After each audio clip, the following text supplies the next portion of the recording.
going live. It's going to start bringing up the live now. Oh, the meeting is being live streamed. Got it. Okay, cool. This is going to be fun. I'm very excited about this interview because you're just a straight shooter. So yeah, I don't hold back. I don't hold back at all. All right. I don't hold And back. welcome back to another episode of Pokemon Knowledge. On today's episode, we got a very special guest. We have CoolTrainerRyan in the house. And now, normally, guys, if you're not new to this channel, normally I would introduce the guest and have them tell them a little bit about themselves. But for CoolTrainerRyan, we're going to make a little exception today. Today, I'm just going to hit him with a series of yes or no questions. And all I ask Ryan to do is just answer him yes or no, just because I really want to give you guys a baseline of who CoolTrainerRyan is, just in the very small chance that you're not familiar with them. So Ryan, I just got to ask you yes or no questions. Okay. Do you own the following booster boxes, not packs, not cards from that set, but following booster boxes of sets? So base set, jungle, yes. fossil. Yes. Legendary collection. Yes. Expedition, yes. Aquapolis. Yes. EX Hidden Legends. Yes. EX Legend Maker. Yes. Fire Red Leaf Green. Yes. EX Power Keepers. Yes. EX Crystal Guardians. Yes. EX Dragon Frontiers. Yes.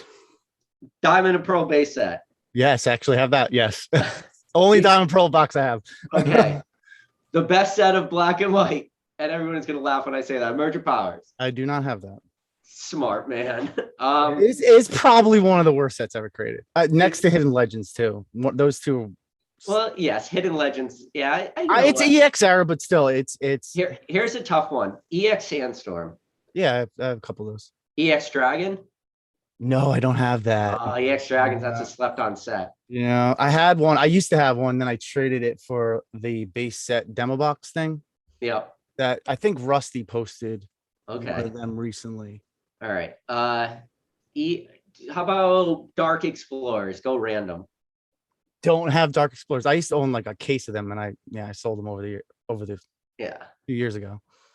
Now, how many Dragon Frontiers boxes do you own? I did have 3, but I only have 1 now. I sold 2. But you own 3. I'm trying to buy a house, so I have sold some things from my collection recently, unfortunately. But how about Gym Challenge First Edition? Yes, I have a couple of those.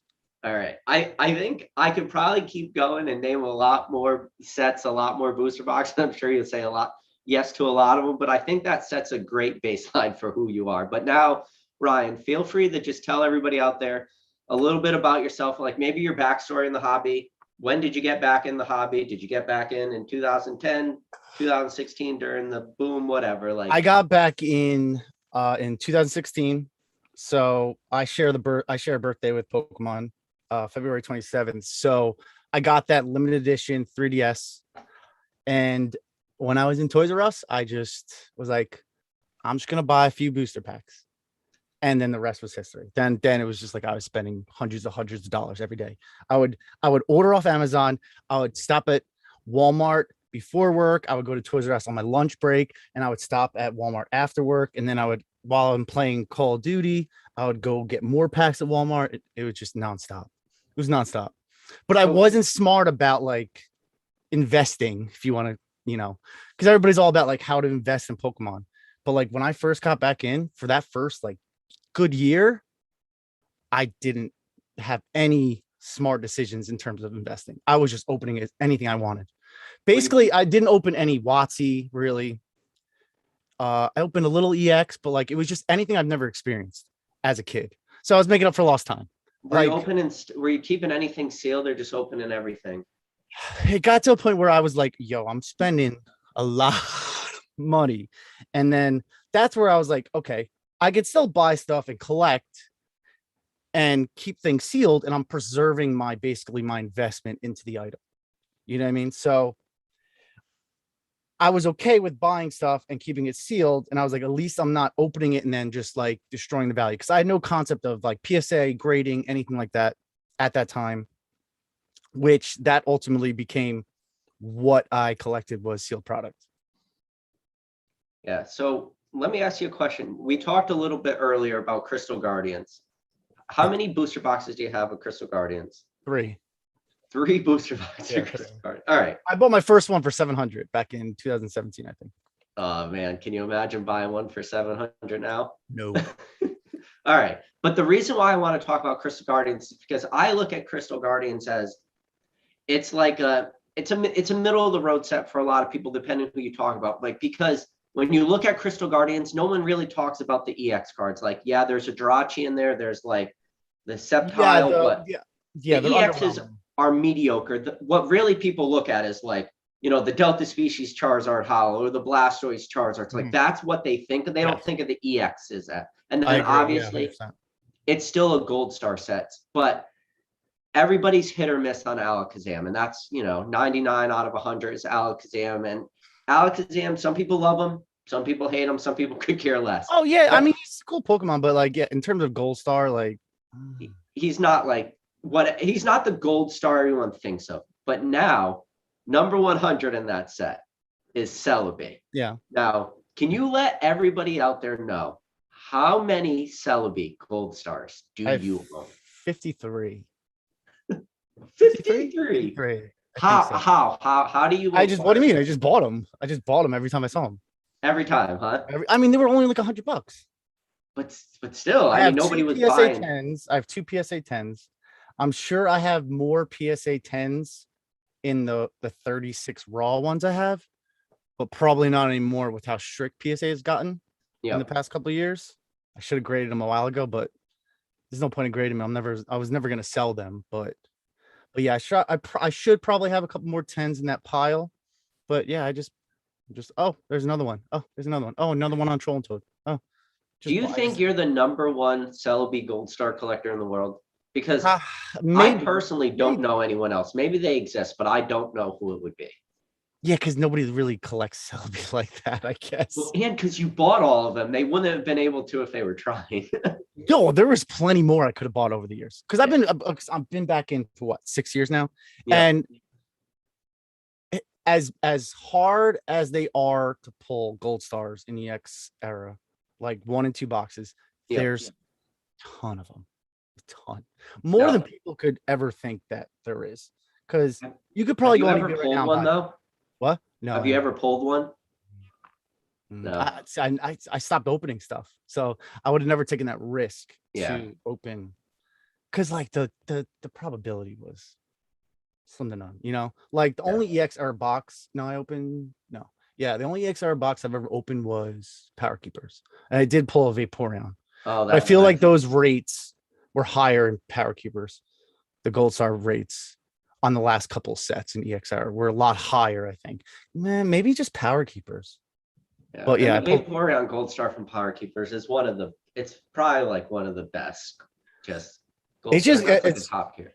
Yeah, I mean, but those 3 are probably the least valuable, besides the Legendary Beasts. That's because Legendary Beasts had all those stolen from a factory. That value will never Unseen ever Forces. Go up. There's binders of them. We talked about, I want to say as recently as my last live.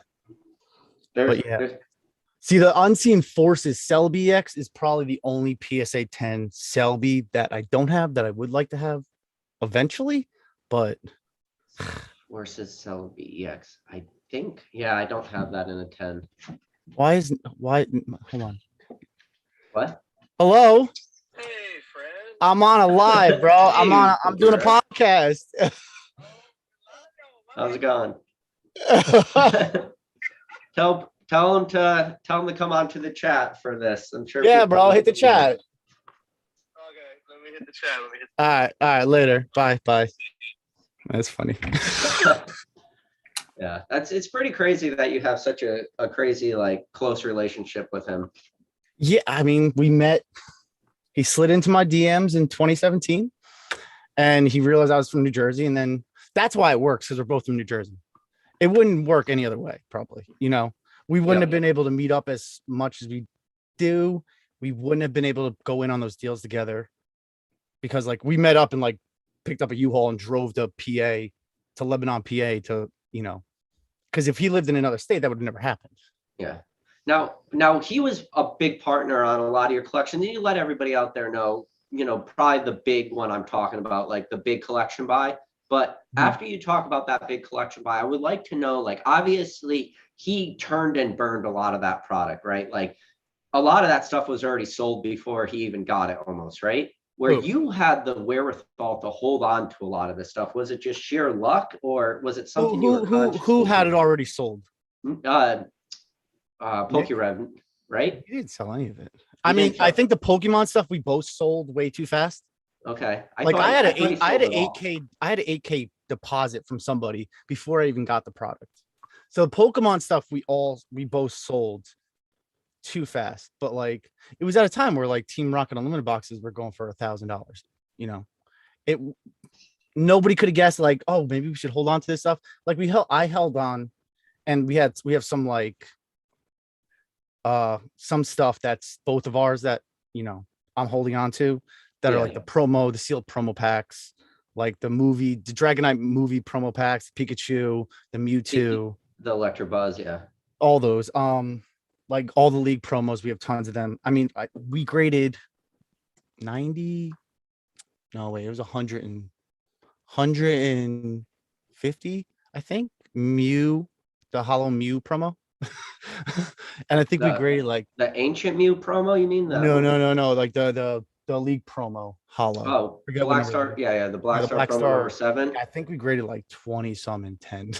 Yeah. But we That's haven't but we never grade. And then we had like a ton of EV that no 10 on those, but yeah. it's crazy. It was just like it's like one of those cardboard sleeves, and it was just filled with promos. That's So, crazy. crazy. Any of the number 1 black promo Ivies in there, Ivy Pikachu's? No. I bought one from a lady, one of my sugar mamas.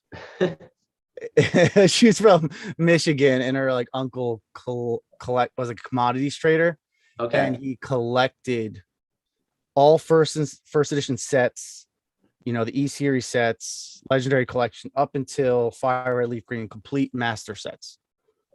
That's And crazy. besides some of the first edition, because the communication was off between us originally, but everything else I bought from her, and everything was mint. Yeah, that's crazy. So tell us a little bit, like, from the way you remember that big collection buy you had, because if anybody out there is familiar with Cool Trainer Ryan, like you have one of the coolest, like most impressive collection buys, just one of them. I mean, yeah, Nick and I talk about it and we're like, this is a once in a lifetime experience. Hands down, you'll never see anything like it again, because it was just for the value we got. And it all comes down to just, me constantly buying, staying in touch with the guy. Shout out to Mac. But I think Nick and I both didn't realize like how much we were actually getting in the first 2 deals, like the Pokemon and the Yu-Gi-Oh deals. Like the Yu-Gi-Oh just blew our minds, because like it was always a 10-foot U-Haul filled to the brim. So I know what you're talking about. I'm sure a lot of people, but for the few that don't understand in the chat, like just give them a little understanding of like what was actually there. I mean, there was at least what, you know what? I have a spreadsheet. I have a spreadsheet. So Good to see PokeRev in the chat. Feel free to hop on this live, Brian. There was like, I think there was a good, what, 12 unlimited Legend of Blue Eyes boxes. There was first edition Magician Force. There was a handful of those. Invasion of Chaos. What about the Pokemon? The Pokemon, I think Nick and I both got like 3. There's a full case of Unlimited Team Rocket. There was a few Unlimited Discovery. I know there's one EX Emerald box. But the packs, that's where I was like, Nick, this is why it's going to be worth it, because the packs.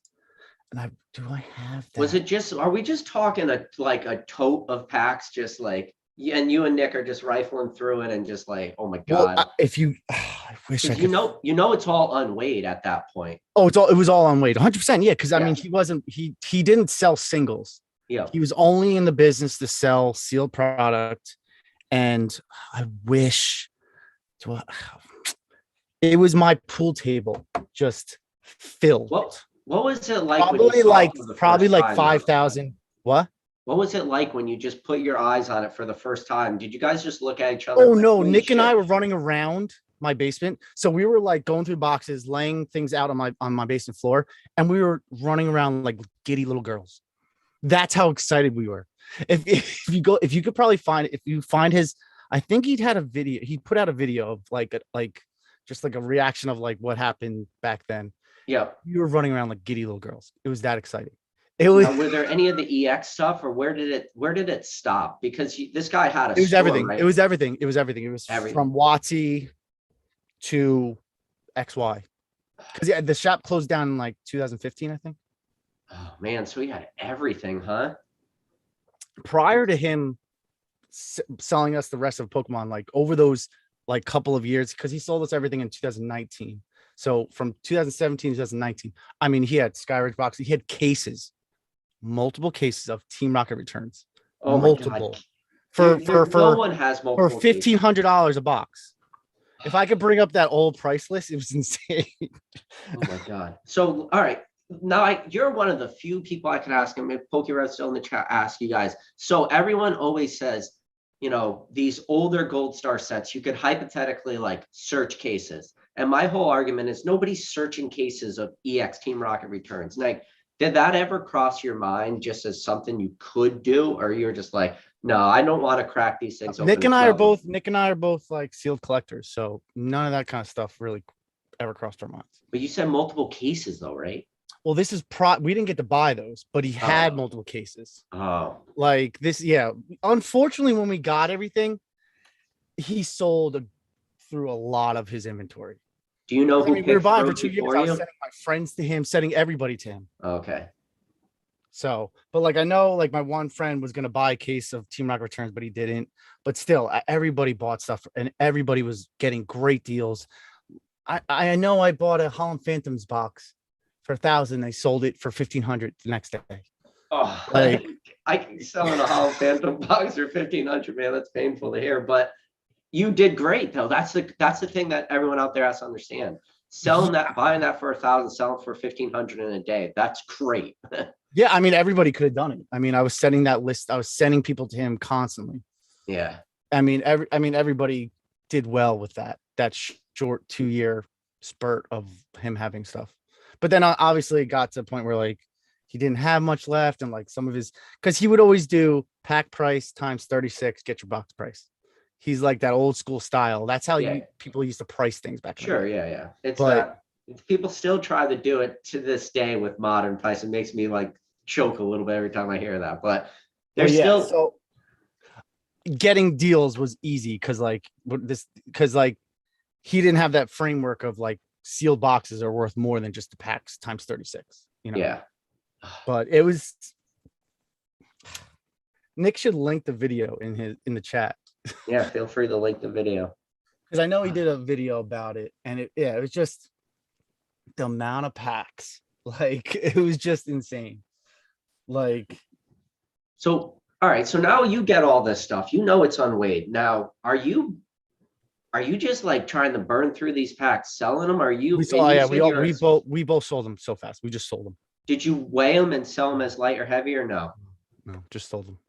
You ever think? No, I know Nick did like a lot, like an Instagram like claim sale, and he sold through so much. I already had so much stuff pre-sold just to a couple people like internationally. But this is changing everything for you too, right? Like there's all this. I mean, this is instant money coming in too. Well, yeah, I mean, here the thing is, like, I had to sell a lot of the stuff because I knew we were going to be buying potentially the Yu-Gi-Oh deal. So, and I'm not like, what, 2019, I didn't have that, all my money was tied up in, either ungraded cards, getting cards graded, I had my collection, but like, I wasn't very liquid. So like, yes, I definitely had to sell that kind of stuff pretty quickly. So I had the cash flow to buy the Yu-Gi-Oh, which was $25K a piece. So it's a decent chunk of change, But this is the thing too, is your collection still to this day is so massive. I mean, you got multiple boxes of Legendary collection, Expedition, Aquapolis. Like no one just sits on most people don't own one, let alone multiple of this. So That's what I mean. I bought my, what did I buy? I bought Aquapolis for, shoot, was it 2,500? oh my God. I bought it from Nick. Oh, give me chills. I bought it from Nick. But like Expedition, I got for 2K each. Yeah. It's, but like then it's like I was buying ungraded cards, grading them, and turnaround times were what bulk. I know one of my bulk subs, 250 cards was done 7 days. Yeah, that's a And it was like little $6 quick, but card, that $7 makes sense. card. Yeah. Like the ability to turn over things like that was so much better. Now it's impossible. I couldn't imagine like using the same like You business. can't turn and burn. You can't have that thought process. No, Like, what are you going to do? You send away 250 cards at bulk for a year? I mean, I was fortunate enough to be able to do that prior to everything, all the prices prior to them shutting down. But like, I still have, I think 6 or 7 submissions at PSA, but like, I don't care when they come back, but like people that are trying to like just getting into this, you got to have like, there has to be that margin that makes it worth like sending express, but otherwise it's just tough. It's hard to give people advice on how to get into the hobby, get into the business mindset of things. Cause the time it takes, the delay and everything is just, it's too long now. It's too long right now. But you've continued to acquire to like through all this, right? You've still been able to, turn and burn, sell some stuff, but acquire stuff. But you're being able to pick up stuff that you have to know someone. Like we're talking cases of like blister packs and stuff that I would say Hills Wholesale Gaming. Yeah. You ever heard of them? I know. Yeah, Hills Wholesale Gaming. That's where you got like for the past like 3 years, I've been playing the game of like, what do they have super undervalued? And I know Nick and I like spent like $80K buying all their Heart Gold, Soul Silver Unleashed, and then Platinum Supreme Victor's blister packs for $10 a piece. Oh my God. I like Unleashed, but I like Undaunted as my favorite. But well, yeah, it was just like I was playing that. I was like, Nick, we gotta buy all these. Nick, we gotta do this. Here. And it was just, that's all I did. All I did was just play, look at the market and predict things. And I was like, even if we sit on something for a year, there's no way that these don't go up. The market was already shifting up. Even like in 2019 at Worlds, when someone told me they sold the first edition fossil box for 3,000, I was like, damn, I can't buy anything anymore. That shit's too expensive. Yeah. But that's when I started buying video games. And that could have been that was probably like the smartest decision I ever made, because then I was buying video games super cheap, and now they're 20,000 for a Pokemon Red and shit like that. Yeah. And it was just I just was playing the market really well, and I made a lot of great decisions that right now I couldn't tell you what the next play is. I couldn't. Yeah. I wish I could so I could help other people. It's just like when things were going up in 2020, 2021, I could have told you the next set that was going to go up. I could have told you like buy that right now before it goes up, but now it's like. So let me ask you. So from your point of view now, so you obviously are sitting on a ton of stuff in 2019. Let's just call it 2019. You've already like established your collection. You got a ton of shit. Now you had that ability to sit back and just watch what's going on. Like you still have the ability to watch from the outside looking in. Like, were you watching this at any point and just saying, oh my God, like almost as if you were watching a winning lottery ticket and you just. Yeah, no, it was crazy. I was like, this kid, like how were, I mean, unfortunately, I didn't make any decisions at the time. I was just like, I don't care where it goes to. This is my collection. I'm not selling. I have no desire to sell. I wasn't trying to buy a house yet. So I was just like, whatever happens, I don't care. I mean, but I really realistically should have sold my base unlimited boxes for 35,000 and then bought them back now recently at 12,000. But I don't want to say the dumbest price. I think PokeRev's one that bought one for that price. Yeah. sorry, PokeRev. I know. I mean, he was bought like, yeah. I mean, but But all right, I'll give him this. So he was in a different position though. He wasn't sitting on that and put it in his collection. He was buying and selling pack. It's very Yes, different. it's different. That see at that, yeah, like that's different. That's the difference of People it. that bought it and held on to them. That's why you're seeing like prices drop. So Pretty much, let like me people are ask you a panic question. selling. So when it did hit that 30,000, because now you had a box you could have sold. Yeah, I have a couple of base and limit boxes. You have a couple, but so what's the thought process when you see it hit 30 grand? You gotta know that that price isn't sustainable, right? At least in the short term, let alone. Yeah, no. For me, it was like I wasn't selling at 15. I wasn't selling at 20. Wasn't selling at 25. I'm a collector. Yeah. Like maybe that got in the way of me being like, maybe I should sell. Yeah. I don't even like base set anyway. Yeah. I don't, I mean, I love base set, but I mean, I'm so far past wanting to own it. I grew up with base set. That's the only Yeah, reason yeah. why I've always never really cared about it. Yeah. What are you gonna do? Complete your 100th, master set of base set? Like you can only do Like it. all my cars from my childhood were first edition or Sure. shadowless. Oh, I still have my binder. Like that's pretty impressive that they were actually first edition. Mine were shadowless growing up. I had shadowless and unlimited. I had no first edition. Yeah, I had a lot of first edition. My holy grail of my childhood is my first edition Blastoise PSA 3. It's frayed beyond belief. It's unbelievable. Yeah. Like So, yeah, my holy grail from my childhood, the card I own is Charizard 4.5. hey, as long as you have it. That's Yeah, I have it. Yeah, I'm And- so very grateful that I never sold them or my And parents. it's one of didn't the sell them. last cards I ever had graded too. I never thought about grading it ever until like recently. And I was like, you know what? Let me grade this just to have it done. Yeah, no, I graded a handful of my childhood hollows recently in the past couple of years. So no, man, it's crazy to think about like how you guys, I mean, I would say a lot of it's skill, but No. Most of it's just pure dumbass. luck. Yeah. But I mean, and it's and my extraordinarily high credit card liabilities. yeah. Well, I was in public accounting, so like I had multiple credit cards that I ran expenses on. Then my employer would pay me back for those expenses. So I like my limits. I was able to open more cards. My limit would get raised, Just jack and up then your credit limit, yeah. and then if I didn't have those limits on those credit cards, I wouldn't have been able to do what I did. Yeah. 2016, 2017, 2018, 2019. I wouldn't have been able to do it. Like So at one how point, I many had like offers do you get from 150K. people for your high end stuff now? You must, I mean, like election booster box. Well, I'm not Like- currently selling. I'm not currently selling that. So Okay. But like, so for me, like, I get it. I get the whole hype behind Legendary Collection, but like, I always look at it as a set I passed over. Maybe like the reverse. I was like, oh, and this is one thing. I feel like a lot of people say they were never really aware of it, but I was always very conscious of it, very well aware of it. But I never thought of it as being something that would spike the way it did.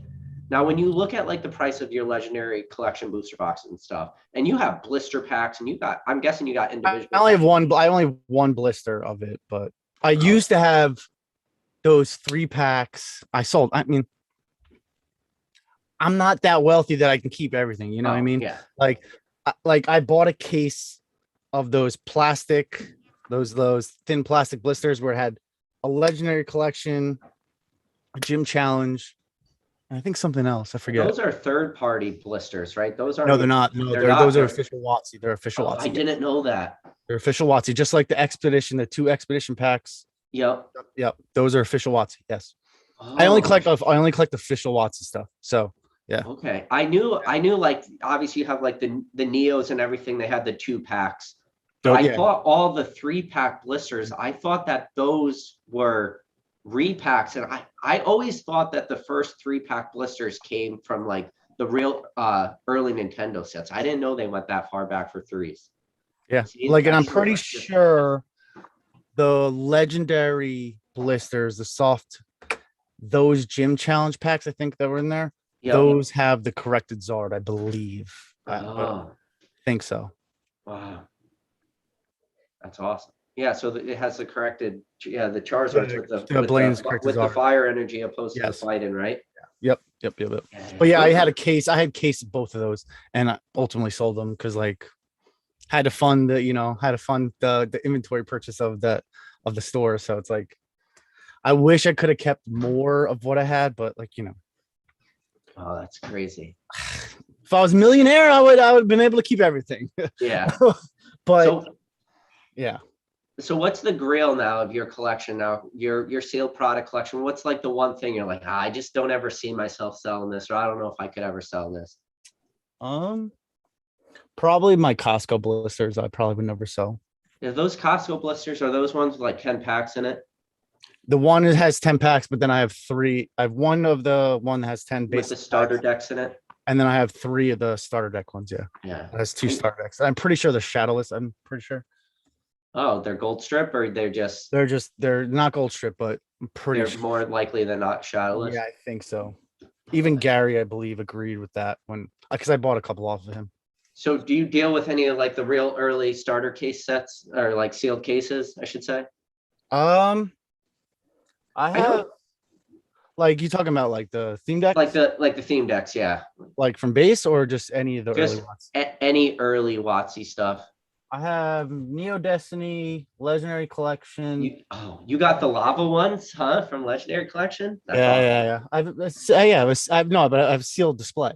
Yeah, the whole that's Nothing in awesome. no individuals, just sealed displays. Sealed displays. That's crazy, man. Destiny, Legendary Collection, Fossil, Gem Heroes, Aquapolis, Expedition. Yeah, I think that's it. You don't have the Skyridge one with the No. Mind Machine and the Evolution one. I do used you? to have like 7 of those EV ones sealed individually, but no. Nick had one, he sold it like a jackass. But A sealed case of it. sealed display, yes. Oh wow. He sold So it like a jackass. when When he told me, like, I found out that he sold it like maybe a year after he bought it, and I was Wow. like, I hate you. I genuinely hate you. I But wonder how many of those could still exist sealed with the more than we exception- know, and I'm sure there's. For me, I would love to see a sealed blister display of Skyridge because I've seen Expedition, I've seen Aquapolis, never seen a Skyridge one. Yeah, you barely ever see blisters, let alone anything that would be a sealed blister box, you know. Yeah, I mean, blister wise, I've seen a couple sets sold over the past handful of years. I bought one because I got lucky catching the eBay auction, and the guy found it in a storage unit. I bought it for $100, Oh my God. and I got him to change the auction to buy it now. So you had time to message him and everything, be like, dude, I'll Yeah, give you like it was $100. like super late. It was like I think it was like 11, 12, 1 o'clock in the morning, and I just caught it because like the best thing you could do is search Pokemon, no asterisk, Newly listed. things, all categories, F5 all day. I used to literally live by that 24/7. Even while I was at work, constantly doing that. And that's literally how I found a lot of things. Yeah. You have says mistakes were made. I know. I hate him for it. But he's the Yeah. one that actually bought the Legendary Collection display and then sold it to me. And he's like, you can have it. He hooked it up. Good friend. That's awesome. Yeah. So we So- usually always like hook each other up whenever we find deals. Yeah. Do you guys do a lot of that just back and forth? Like you'll sell him stuff, he sells you stuff. Because now, so It's more of like, oh, yo, I found this deal. Do you want any of it? Do you want any of Gotcha. this? Yeah, you know what I mean? But like he actually did, like he came over to my house and bought stuff. It was like the first, I was like, we both were like, he was like, I can't believe I'm buying stuff from you. I was like, I can't believe it either. yeah. It was probably I- the first time ever. Yeah. I was gonna bring it up tonight. I actually did watch his video that he had, and I have it downstairs. I need to grab it. I get yelled at by my wife running up and down the stairs, but you have like the black and white, it's like the 4-pack. You have like the Zekrom one. Zekrom and Reshiram. Yeah. Okay, you have them both. Yeah. I have a case of it too. Okay, all right. Because Okay. I have the Reshiram one, the white. That's the white one, right? You want Reshiram is the white one. Yeah. So I have the white one, but I had never seen anyone with them before. Yeah. So I was surprised you had both of them. Yeah, Hills Wholesale Gaming. Oh, really? If I- anybody's never used Hills Wholesale Gaming, I mean they're available options of what they have is not like in terms of vintage product is not that great anymore. Because you cleared them out given enough time. Everybody's always cleared them out. Like Yeah. but They do. If you ever are in need of like new sets, anything like that, you can always buy pre-orders from them. So just let people know. Yeah. But But I mean, you got PokeRev in the chat right now. So let me ask you. So you're his friend. You guys have been through this together in the beginning. Like, what's it like kind of just watching, like how his channel exploded? Because Ryan, I feel like you had a lot of opportunities to make your channel explode. my channel Like, only started a year ago. yeah. For me, it was I never had any desire to hit that YouTube. I only did it. I guess I started it last year around this time just because I needed something to do. I was still home, work from home, pandemics, whatever. Yeah, the whole quarantine shit. Like, yeah, Nick, like I don't know. I mean, he hit it perfectly. He hit it perfectly. His quality was great. I mean, if you watch his original videos, like he tried to be like informational, and he was like, Yeah. it just Yeah. Same with me. If like my name is Pokey Knowledge and I hate my name. I hate it, hate it. Because Yeah, I yeah. want to be informational at first. And now I just think it's the most condescending name out there. I fucking hate it. I mean, Like, I think my name was the best choice I ever made, and that Cool was Trainer Ryan. Oh yeah. Even with the glasses on and everything, like you everything, just bro. that's Cool Trainer to Ryan. the T. It's like, and it was all because like I saw someone use like Bird Keeper something. I think Bird Keeper Toby or something. And I was like, Yeah. let me Who go wants check to be the price. bird keeper? You want to be the cool trainer. Yeah, let me go When you're check out. riding Even your though it was bike. like a guy with a whip, but like Yeah.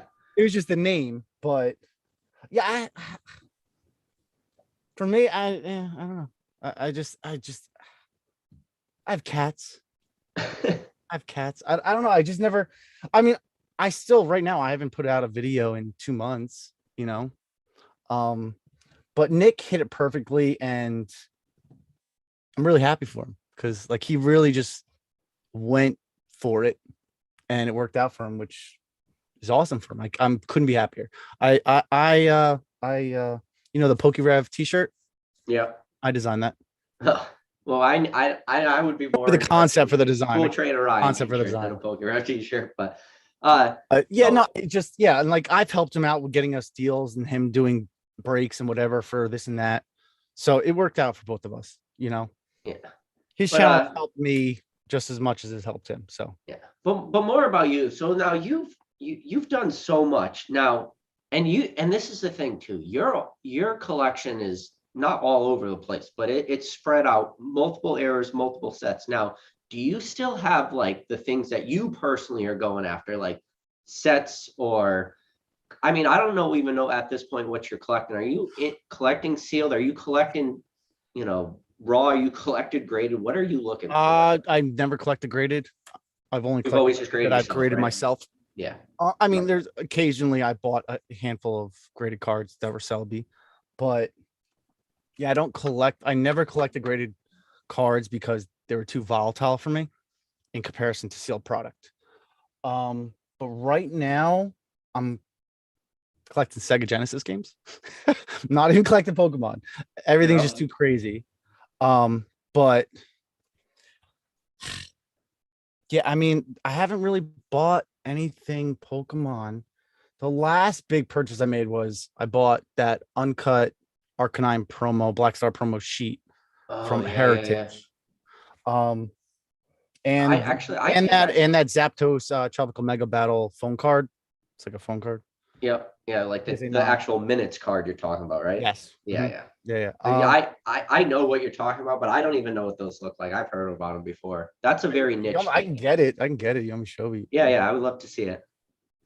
So what he's talking about, guys, is no, we're going back in time a little bit, but you just actually have to pay for minutes, like way before the days of cell phones and everything. You want to? Well, you really got? You think your viewers are that young? Well, I don't know what my viewers' age demographic. I mean, there's a thing called payphones, but so it's if you could see it.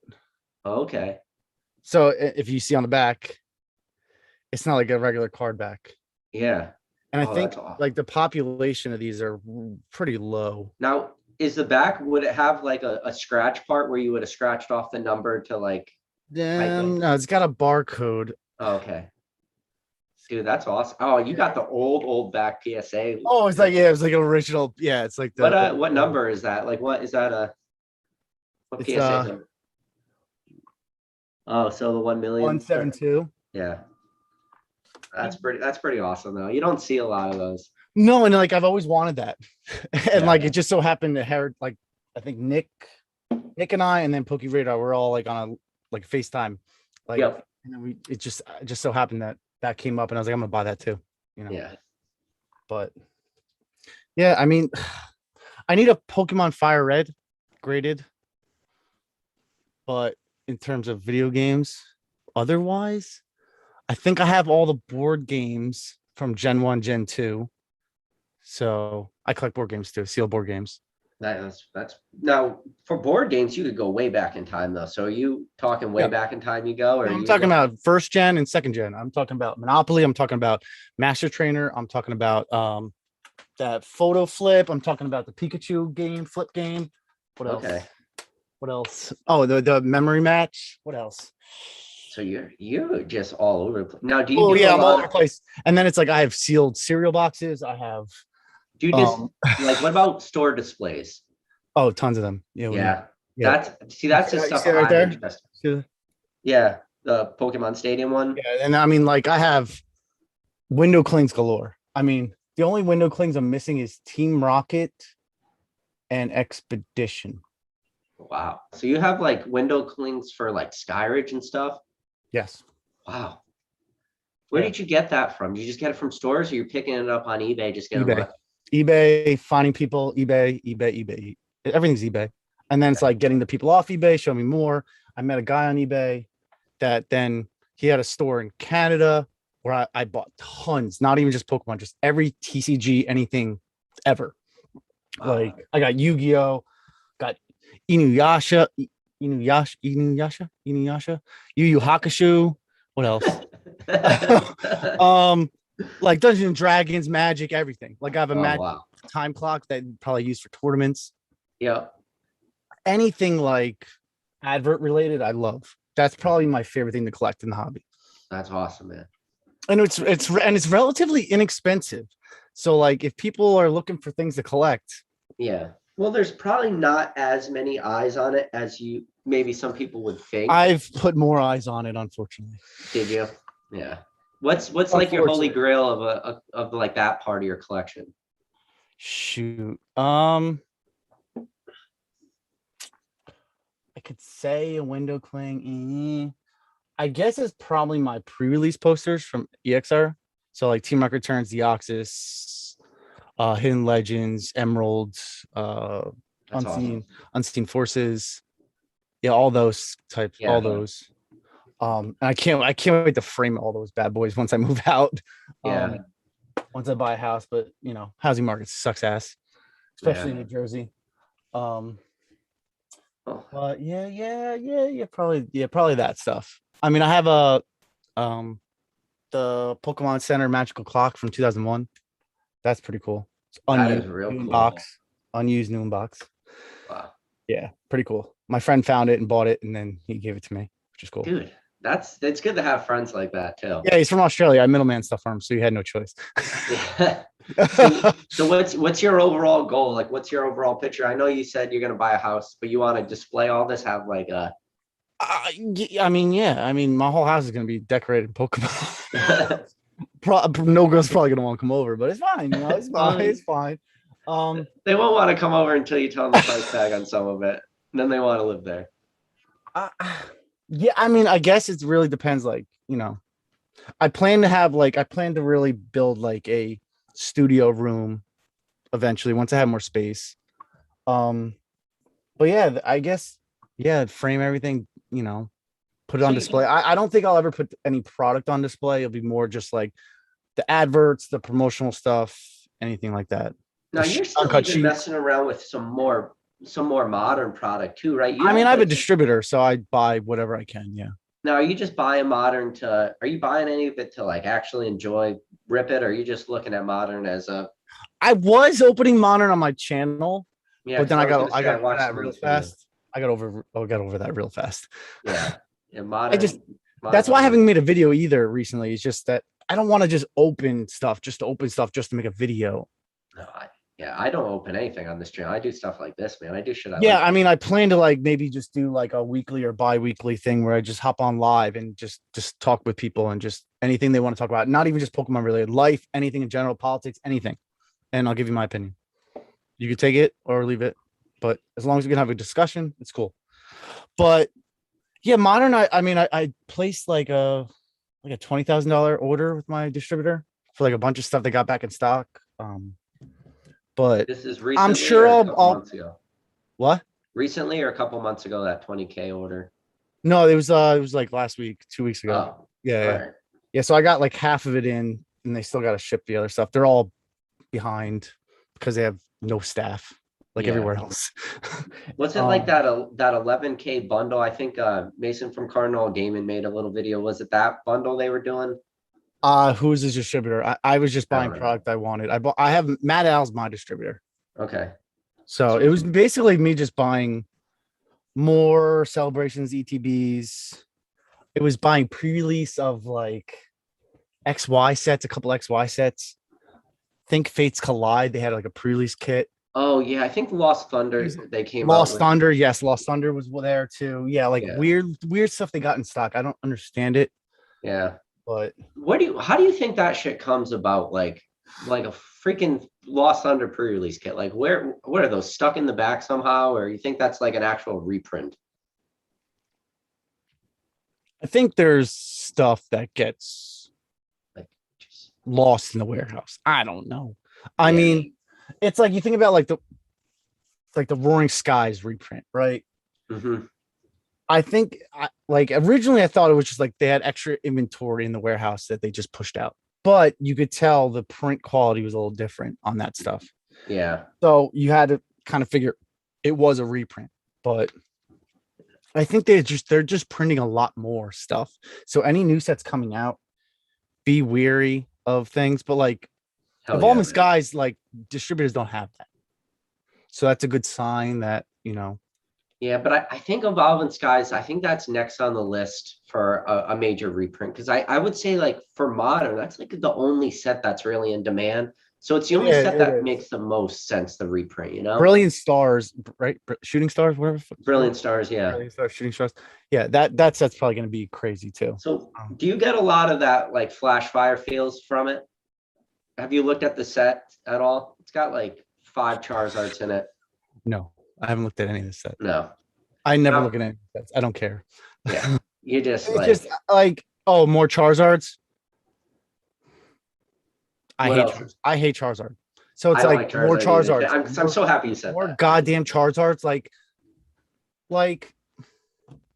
it's like that. Is that how they want to sell sets, sell more product just by putting tons of Charizards and things? Yeah. It kind of, But it's gonna work. But see, of course. this is my fear though when it comes to shit like that. It's all right, like you do a heavy all right, so think about the last orders of sets. You did Evolving Skies, they pumped out evolutions, right? Like everyone loves evolutions. Then Fusion Strike was kind of a everybody flop. evolving. You mean everybody liked Evolving Skies? What did I say? You said evolutions. Oh fuck. Evolution Evolving Skies. sucks. Yeah, I'm sorry. I didn't even know what I said. Evolving Skies. Yes, I everybody knew it. loved it because all the evolutions, everybody Yeah. goes crazy for evolution. But then Fusion Strike was kind of a flop, right? And then Fusion Strike is crap. Yes. yeah. Yeah. But you're a big Celebi guy. I do like the alternative art Celebi that's in that. Yeah, set. I'm kind of mad because I have that in Japanese, but like, Yeah, I have it in Japanese. It was. I don't like, have it in English yet, but I'm yeah, sure. I bought 2 of them in Japanese. They were the ones you had to buy, like pre-order or buy the boxes, 2 of them or whatever. Yeah, somehow, yeah. Like Yeah. those were actually somewhat valuable, but like They were now like that 80, there's they're like $80 out the. yeah, but like out now the there's gate. if there's an English like variant of it, then it becomes worthless. Yeah, that's a temporary thing. But then so now you got fucking Brilliant Stars come out, right? You got all these Charizards. Now my fear is, and I keep saying this, it's like, where is Pokemon gonna go from here, you know?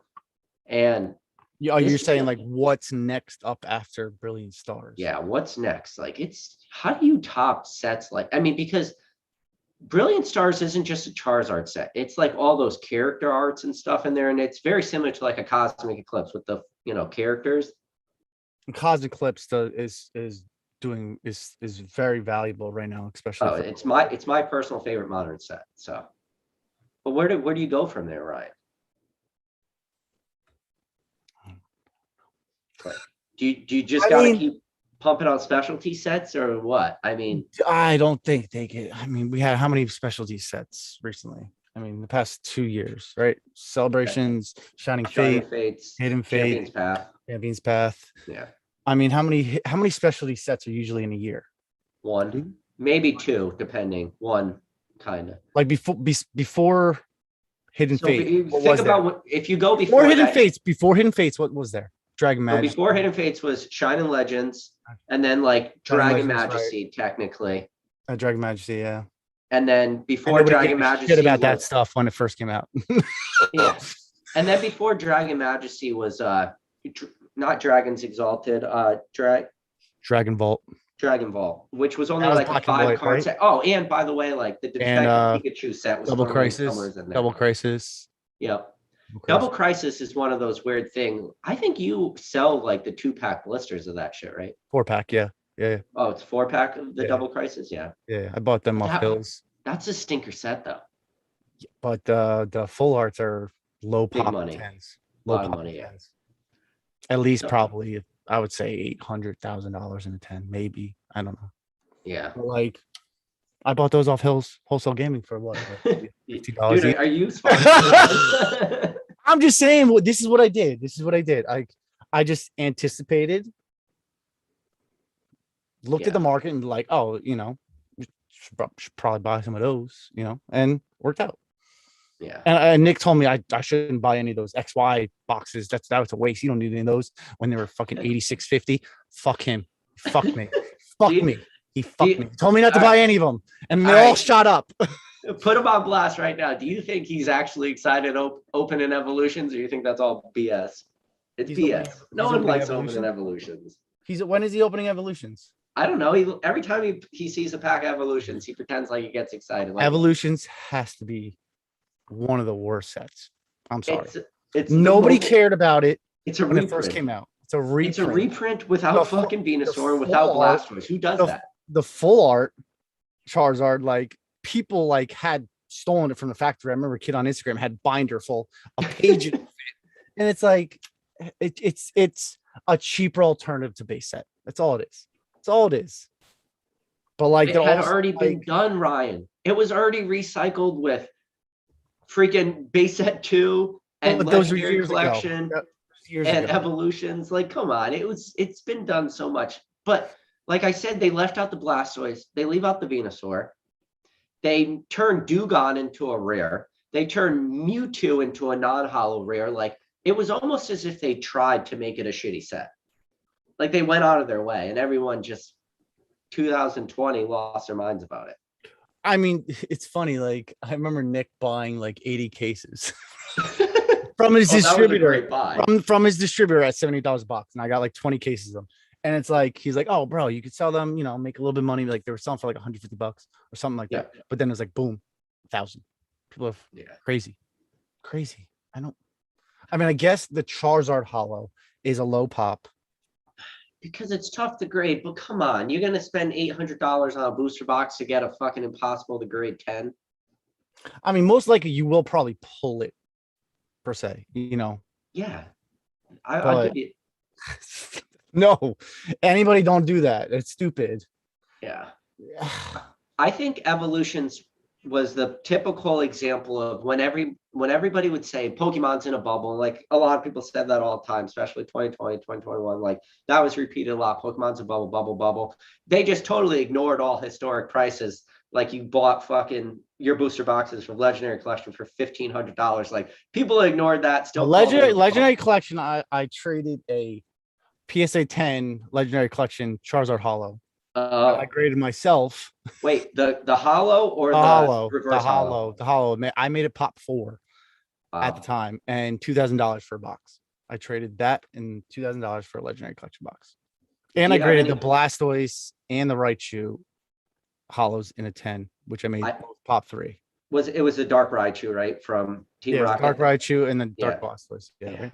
Yeah. Dude, that reverse hollow in Legendary Collection. I don't love Legendary Collection, but I do love the Dark Raichu in reverse hollow for that. That fucking card pops, man. I don't know if you've ever seen it, but Yeah, no. Like I bought like a complete set. Yeah. okay. Oh, what did you grade your Charizard if you bought the complete set? You're in reverse Well, it hollow? was pretty much a complete set. So like I bought a collection off this kid for $1,300. Is everything $1,300? Jesus Christ. $1,300. I graded pretty much all the Neo Destiny first edition hollows and tens.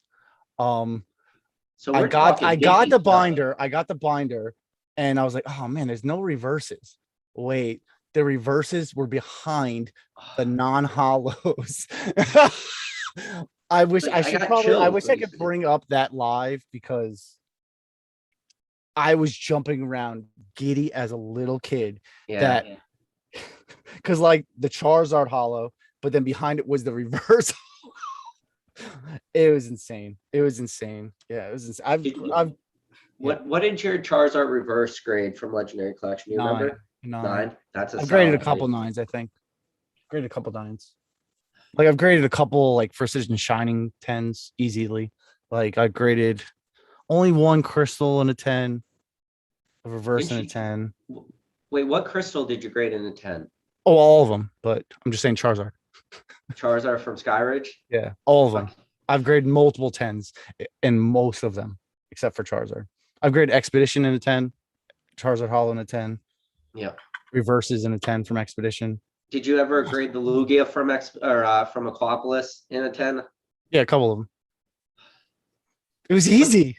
Yeah. If I showed you some stories. What's from, a like, couple? back in What's the a day. couple Crystal Lugias? What you're saying doesn't comprehend in my brain. Like, how do you It was like grade a they were couple? $200 each. What do you mean?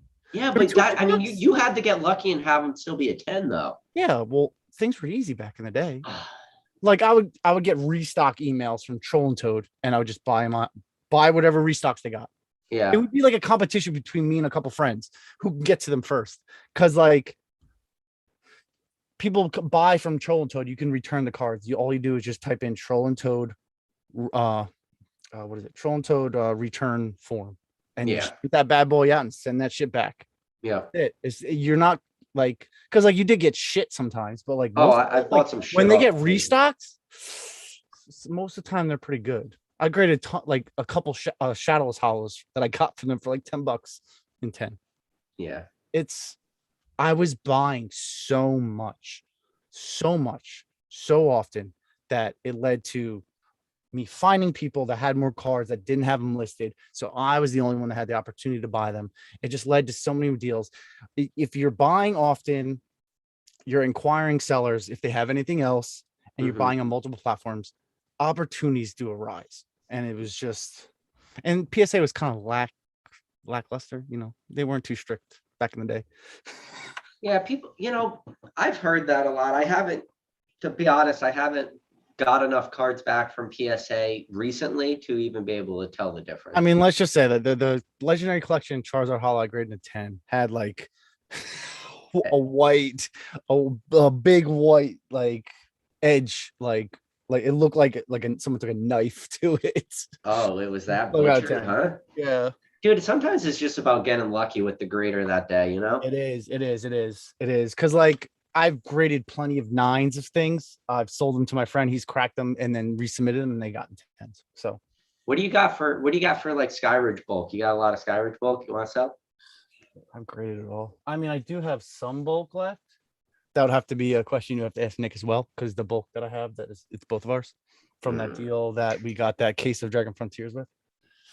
Dude, I can't believe you opened up a case of Dragon Frontiers. Yeah, we had to split it. There's no point in keeping that thing sealed. Yeah, I know, but you still opened it. So Just- how do you divvy out Dragon Frontiers? Like one of those boxes has a Charizard in it. I don't care. What? But how do you divvy it out? Like that would drive me nuts. Go. Here you go. Nick took 3. I took 2. Did Nick or you? Well, you never opened yours, but did Nick open his on a live? I think so. And they pulled a Mew. I think he pulled a Mew Gold Star. I think. Dragon Frontiers is banger, man. Why? Because of Charizard? No. Well, no, all 3 gold stars in that set. You got Team Rock Returns is the best EX. or sorry, two. Team Team Rocket Rocket Return is best for holos, but I mean, Mudkip, Treco, Torchic, like, yeah, They're solid gold stars. What are you talking about? And they're EXs in solid that gold set? stars if you're a Gen 3 like fan, but I'm not a big Gen 3 fan. What, you want Deoxys because it has Rayquaza? No, I don't want I don't want Good. Deoxys at all. But when I look at EX Team Rocket Returns, I look at it as fucking being a dark Pokemon set with some banger dark Pokemon holos. Like that's Well, the holos are great too. Or and the EXs are amazing. Are and probably I the was best you EXs. took the words out of my mouth, and the EXs are even better than the holos. The EXs are the best EXs in the whole EX era. Dude, I don't like Team Rocket, just regular Team Rocket. Yeah, that's like lame. I think it's like kiddish. Team Rocket Returns, they just turned the fucking volume to max on that set. It was really nice. It's so good all around, and then being a gold star set on top of that, just fucking everything piles onto it, right? That was, it's probably the best. I mean, no,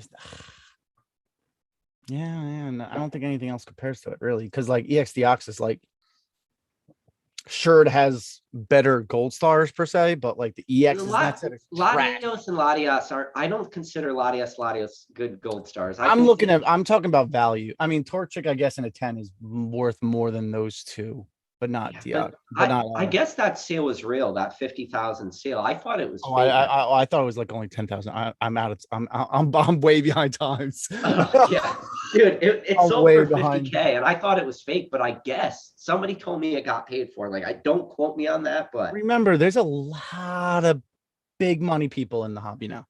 yeah, it's a lot of new money though. Does it make sense to you, the money? Do you think that the money in some of this stuff, do you think it's the hobby is just catching up and it's making sense, or do you think Well, no, it's making sense a lot more now than it was, in the boom. The boom didn't make any sense. It was, yeah. I mean, but there still is there's rich people still getting back into the hobby. Like I mentioned, I sold a Dragon Frontiers and a Delta Species for, I think it was like total $62,500. And the person that bought it is an heir to a fucking supermarket. Like, of course he's gonna be wealthy and just can be able to just splash money anywhere. Yeah. And then that same person bought that Skyridge box that recently sold on eBay for 55K. 55K. I mean, so you sold the EX Delta Species, a booster box of that. Did you have more than one, or was that your? Yeah, I have another one. What's your overall feeling on EX Delta Species? Because I like it as a set. Oh yeah, it's a cool set, definitely. It's only got 2 gold stars. It's got like 3 EXs, but like overall the set's pretty cool. It's got like the Jolteon. The Jolteon, the Jolteon. It's got those. It's got the Dittos. The 3 EXs are the evolutions, right? Yeah, and then it's got the howls on top of that. Yeah, but I even the commons, like all the common dittos. Oh, the dittos are cool. Yeah, the Squirtles, Charizards, and stuff like that. Speaking of Squirtles, dude, we were talking just Crystal Guardian, the fact that you have all your Celebies. You're gonna test me on the number, but it's like there's 2 Squirtles in EX Crystal Guardians. There's like 63, number 63 and 64 in the set.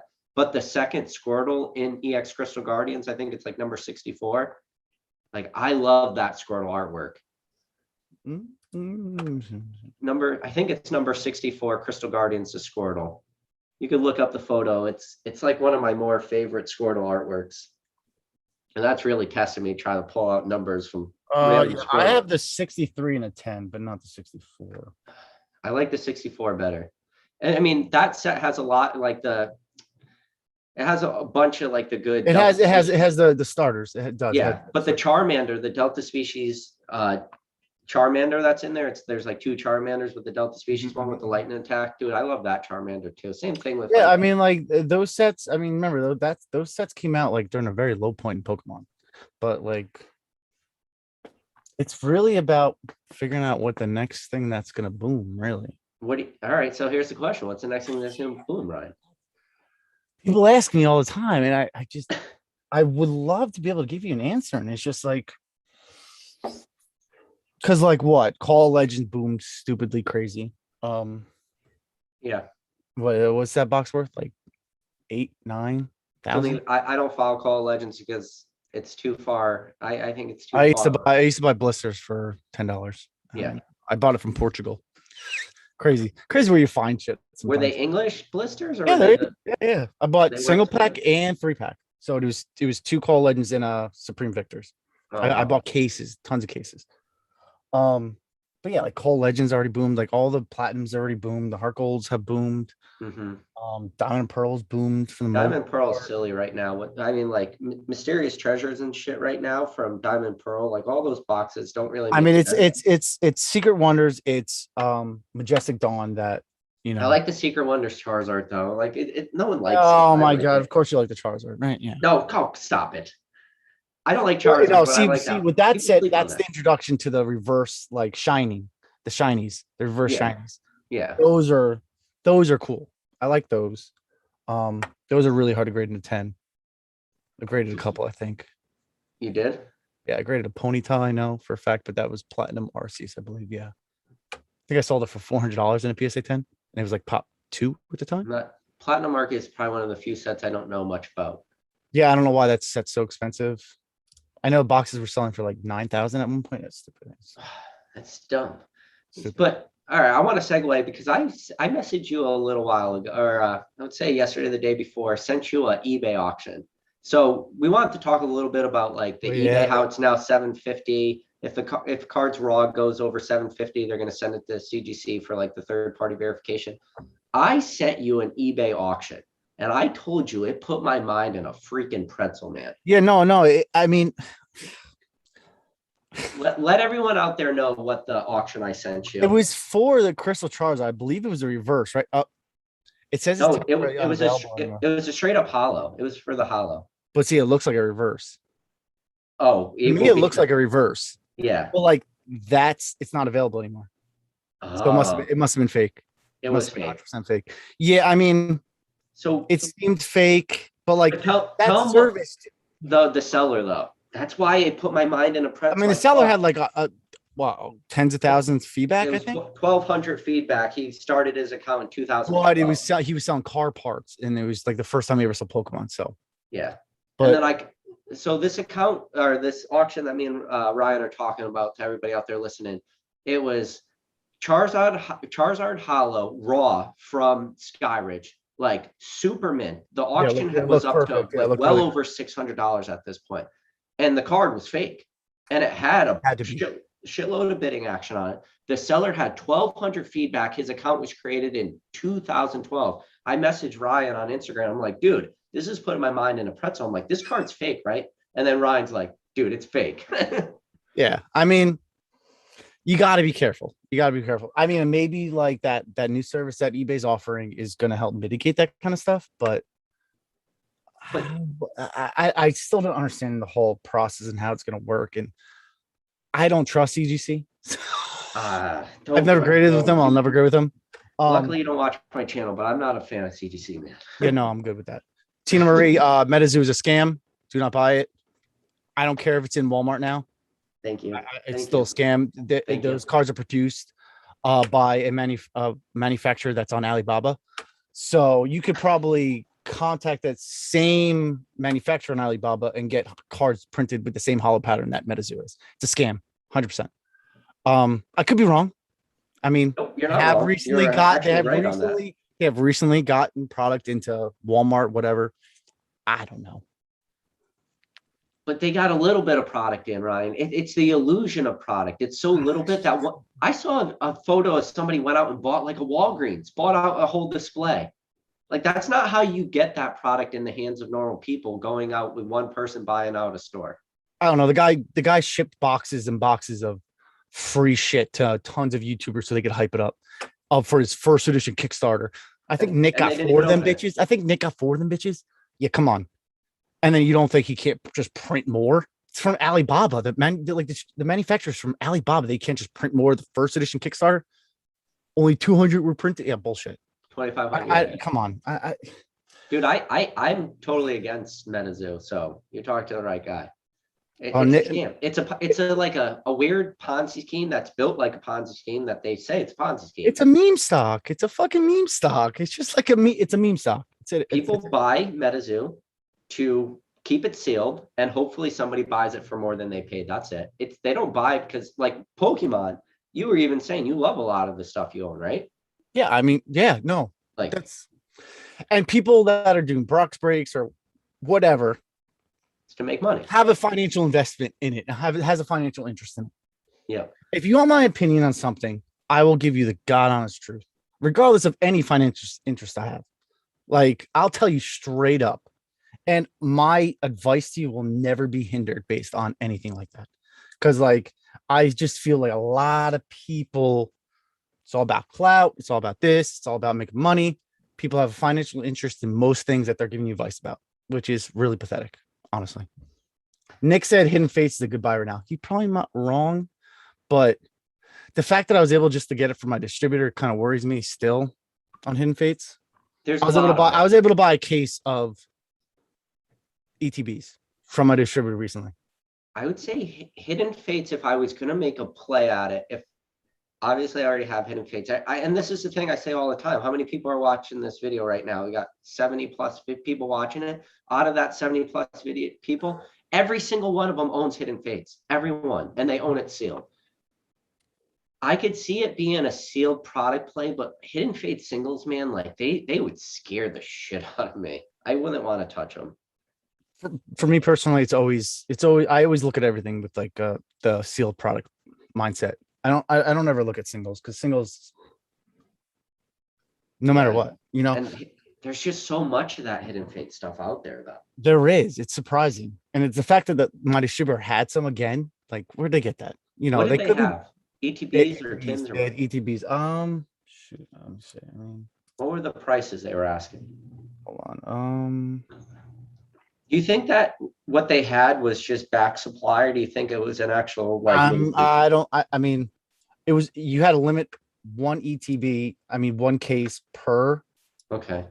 But like Nick probably got like 10 cases because he has a bigger account than I do. Yeah. Let me see. Okay. I mean, they had Champion's Path again. They had Cosmic Eclipse booster boxes. They were selling for $485. Nah, I'm good. Well, that's not a for reprint. $695. You said Cosmic Eclipse 485. Cosmic Eclipse was $485. One box limit. I didn't even bother. Yeah. Well, yeah, you got to check out Hill's Wholesale Gaming. Hidden Fate fees were $125 each. So what? They sell for like $130, $140 on eBay, right? Something like that. Dude, They had next follow that Destiny stuff. boxes. They had next Destinies for $1,800. Where are they getting that stuff? Yeah, but I've said it on a live in the past. Do you think Next Destinies out of all black and white products is the set that was most heavily printed out of everything? I think it is. I've said it on a different video. It's one of the earlier black and white sets before they got into the plasma stuff. So like I group it with Dragons Exalted, Dark Explorers, and Next Destiny. Those three grouped together. Obviously, I would say Dark Explorers is the least. Nobody knows though. That's the thing. Nobody fucking knows. Yeah. Nobody knows these fucking numbers. Everything is just a guess. Yeah, Dragon Exalted is definitely more than Dark Explorers. I mean, but like, what's Dark Explorers worth right now? I could guess at what black and white booster boxes are worth, like $2,000, 2,500, but I could be way off. People are paying crazy prices for this stuff right now, you know? Oh yeah, no, and I bought them. Yeah. But I would guess 2,500. No, more than that. No? I mean, one hasn't sold recently. They're all listed for like $5,000. Holy shit. Yeah, see, I would never. I don't think they'll ever sell for that. But what's the EV in that? What's the expected value of $50? No, I mean, I guess, yeah, you could pull full arts and stuff like that. Which is extremely unlikely. Yeah, and extremely unlikely. Those pull rates are how shitty black and white sets God. Black and white full arts, especially in those three sets, those pull rates are god fucking awful. Yeah, like just watch Nick's videos on black and white and how many like even just EXs were pulled. I think there was like 2 just regular EX. It's garbage. Yeah. And it's like, but like, you know, if you open that, you can't buy boxes to open to get value out of it. You can't anymore. You can't. No. Not worth it. Well, newer stuff, maybe, sure. Newer stuff, you get lucky out of one box, lucky out of another box, but like older stuff, it's just never worth it. Honestly, there used to be a time where you could open a first edition jungle box and make money off it by grading, open only the heavies, grade the hollows, and grade the packs and sell them. That's it. But not anymore. It's just not. I had Dan from Catch 'em All Collectibles on the channel. Are you familiar with him at all? Catch 'em all collectibles. Anyways, he was doing that for a while. He said that's the booster box he opened the most of was Jungle First Edition, doing exactly what you said, just cracking it, grading hollows, selling them.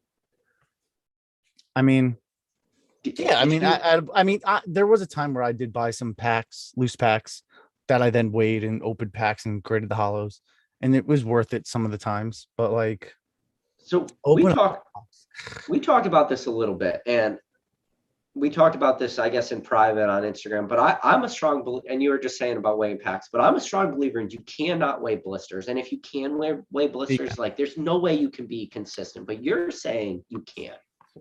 Not 100% consistent, but somewhat consistent. Yeah, you can, especially WotC sets. Yeah, absolutely.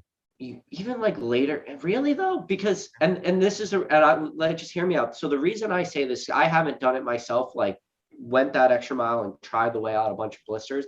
But Rusty TCA Gaming was the one that kind of like implanted that in me, because he said he tried it and he just wasn't able to do it consistently. It's not 100% consistent, but there is some consistency to it somewhat. If you have enough and you do it often enough, if you have a bigger population size, 100%, you could be somewhat consistent. Not 100% consistent, like opening pack, weighing packs from a sealed box, you know? Yeah, that's a lot. But there is some ability to do it. Yes, 100%. Have you ever even black and white blisters? I've tried it before. And you were successful? Somewhat consistency. So like somewhat consistency. Depends, because like full arts usually weigh less than hollows, I think. I don't know. It's weird. But like it's all gamble. It's all gamble. I mean, it doesn't even make sense to open shit anymore though. No, it doesn't. That's the thing. Like you could weigh and you could have a heavy pack, but like is it really worth opening? Probably not. Yeah. Probably not. Yeah. And especially when you look at, okay, if it is a heavy pack, what's making this pack heavy? And then you start breaking down the cards that are making it heavy, and you're like, and then most of the time, especially if you buy the pack as a heavy pack, you're already overpaying for the pack, and then there's like one or two hollows. Yeah. Did you ever try weighing out any of your like early EX stuff, like your Expeditions or Sky Ridge blisters, or no? No. You wouldn't even like want to. I think it's a lot harder than you kind of leading on. I don't know. I mean, I mean, you would never want to just open a Sky Ridge blister. That'd be stupid. You know, like, what's the likelihood you pull a Charizard crystal? But like again, like you don't see those very often because it's not really worth it. Same with Legendary Collection. Same with Expedition. Same with Aquapolis. It's any of those blisters, yeah.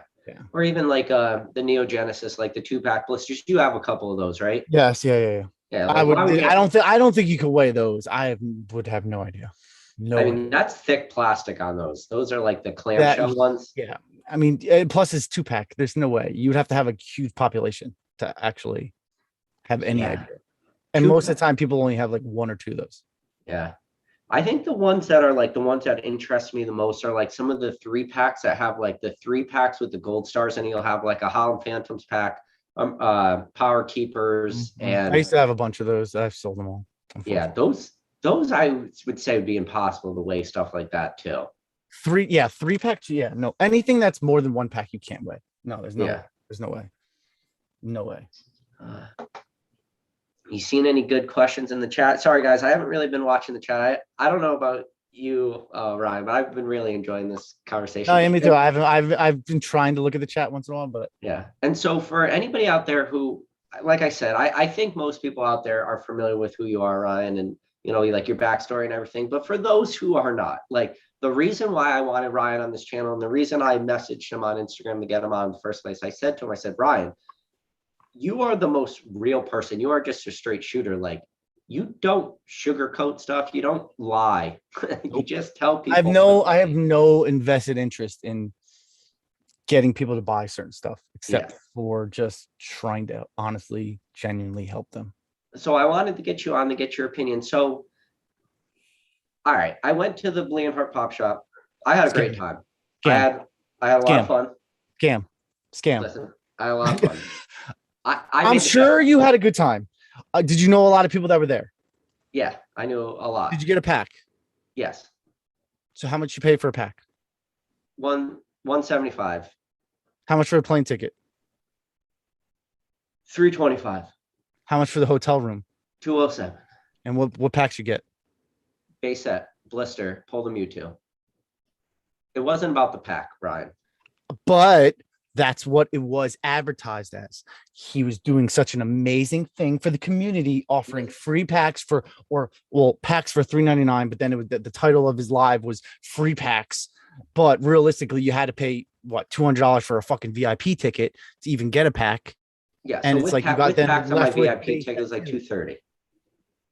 But listen, it wasn't about the price of the pack for me. Like, you don't No, I don't buy use a plane experience. ticket to go open a base set pack. Like, I don't like that argument.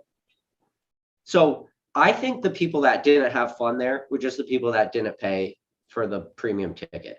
Like, why go to an event like that and not just spend the extra couple bucks? What was there to do for people that had GA tickets, general admission tickets? What was there to do? Hypothetically, you could have walked around and talked to people. But like, say, like a kid. I mean, most of his audience is pretty much children.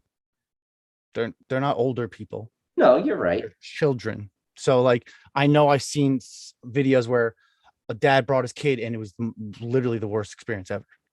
Yeah. I'm sure I would have went. If I went, I'm sure I would have had a great time. I would have went upstairs, got trashed, and just threw booster packs to people from the balcony.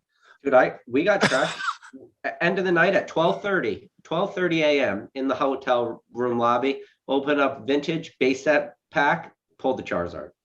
That's what Worlds was like. Like, lost our minds, man. Like, Worlds was cool, like to see the event, blah blah, walk around, talk, but like really the fun was had at the hotel. So I went with Basic Trainer, and he lives in Texas, so he drove to the event, pulled the freaking base set Charizard on stage, man. It's cool, but it's not all what it's cracked up to be. Honestly, pulling a Charizard, it's not that crazy. It's trust me, when you're in the moment though, man, and you got a couple berries in you, it's fun. It's worth it. I mean, I wish the experience, like, I wish the whole thing was done a little bit better. Like, it looked like just like a conveyor belt of just like, all right, next people, next. I would say anybody that got in there late, it was like that. But anybody who was there, dude. So listen to this: Basic Trainer pulled the base set Charizard.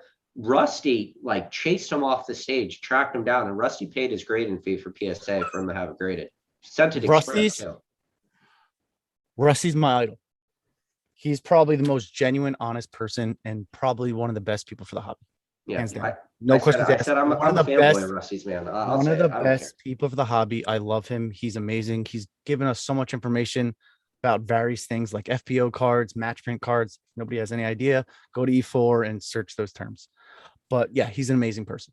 Amazing person. I mean, I know he gave out free pins to people, like old league pins, but yeah, I think it was a money grab. I'm sorry. It's my opinion. And the fact that like Leonhardt was opening only heavy packs on his YouTube leading up to the fucking event, yeah, that's kind of like sus. I'm sorry. I'll give you that sus, especially. And I heard there was no hollows pulled from the Neo Genesis packs. Yeah, they were light, and I'm happy I got there. So I was like the second group to go up on the stage, and I'm so happy all those Neo Genesis packs are gone. Because you would have got one. You would have took one. I probably would have. How many Neo Genesis packs were there though? There's a video floating around, but I don't quote me on this. I think it was like 4 or 6. It was not a lot. Well, it's like, there was like, I would love if someone could do a statistical analysis of the hits. I would love it. Because it's not gonna be 33%. No chance. So it's gonna be more along the lines of 15%. I bet you for 20. The base, but see, this is the thing, the base set stuff, all the blister packs. I told you, I don't believe you can weigh blisters, but they had like a 30% hit rate, the blisters. Okay, maybe the blisters, but I mean, well, I don't think he was on his channel. I don't think he was opening base set heavy packs. I think he was opening just base 2 heavy packs. Base 2 is one of the easier sets to weigh. Well, yeah, I mean, any of the WotC sets Any of from those, box, yeah. But like, it's why would you do that? Yeah, I've heard Neil. There's a lot of things leading up to it too. Like I remember when he made a video. What irks me about him, I don't think he's truly as genuine as people think he is. Honestly, I remember when he had 3,000 subscribers. I apparently he was a lawyer, right? And I remember when he had 3,000 subscribers, he begged his subscribers to donate him money so he can buy a new PC. Take it as you want. I thought he was a lawyer. If you're a lawyer, I mean, I don't see why you have to be asking honest people that are just for money. It could have been genuine, but I don't know. But then there was a time where when the pandemic hit, he was complaining about his videos not being recommended to people. You got to be the most tone deaf. I didn't hear that. Oh, go to his channel. He's complaining during the pandemic when people were losing their fucking livelihoods and their jobs. He was complaining about his videos not getting recommended to people and him not getting views. That's got to be the most tone deaf shit I've ever seen in my life. Okay. Yeah. And then he complained about, then he made a video about him getting robbed out of his car. He had money stolen. But then a few videos prior to the event, he said there was product stolen. Inconsistencies. You shouldn't have an inconsistent detail like that. If you got robbed, you'd be like, I got robbed of this, and you wouldn't have an inconsistent, like you would know what they took too. Yeah. You wouldn't be like, oh, it was money, then it was product. Especially if you got robbed, you would know exactly word for word to the detail what actually was taken. So I'm not gonna agree. This is just my opinion. Yeah. And I'm not going to disagree with any of that. All I'm saying is my opinion. When I went to the pop shop, so this is just like for me, is I was prepared for worst case scenario. We brought our own packs to open, man. Like in case of like worst case scenario, we brought a bunch of modern shit. And then that one Japanese base set that we pulled the Charizard at the end of the night. But I met up with people in line. We waited in line together for hours. No. Because you're lucky one that got there early. We got there an hour early.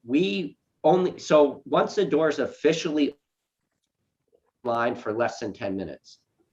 So when the doors the doors officially for VIPs open at 9, the rest was 10. We got there at 8, but by 9 o'clock when the doors officially opened, we were inside by like 9:05, 9:10, like super fast. Okay, but then the rest of the day, then it was miserable, probably.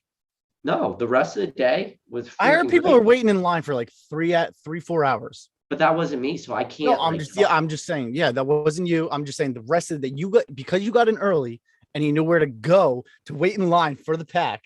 Because I hear like people had no idea where to wait in line. No idea. I mean,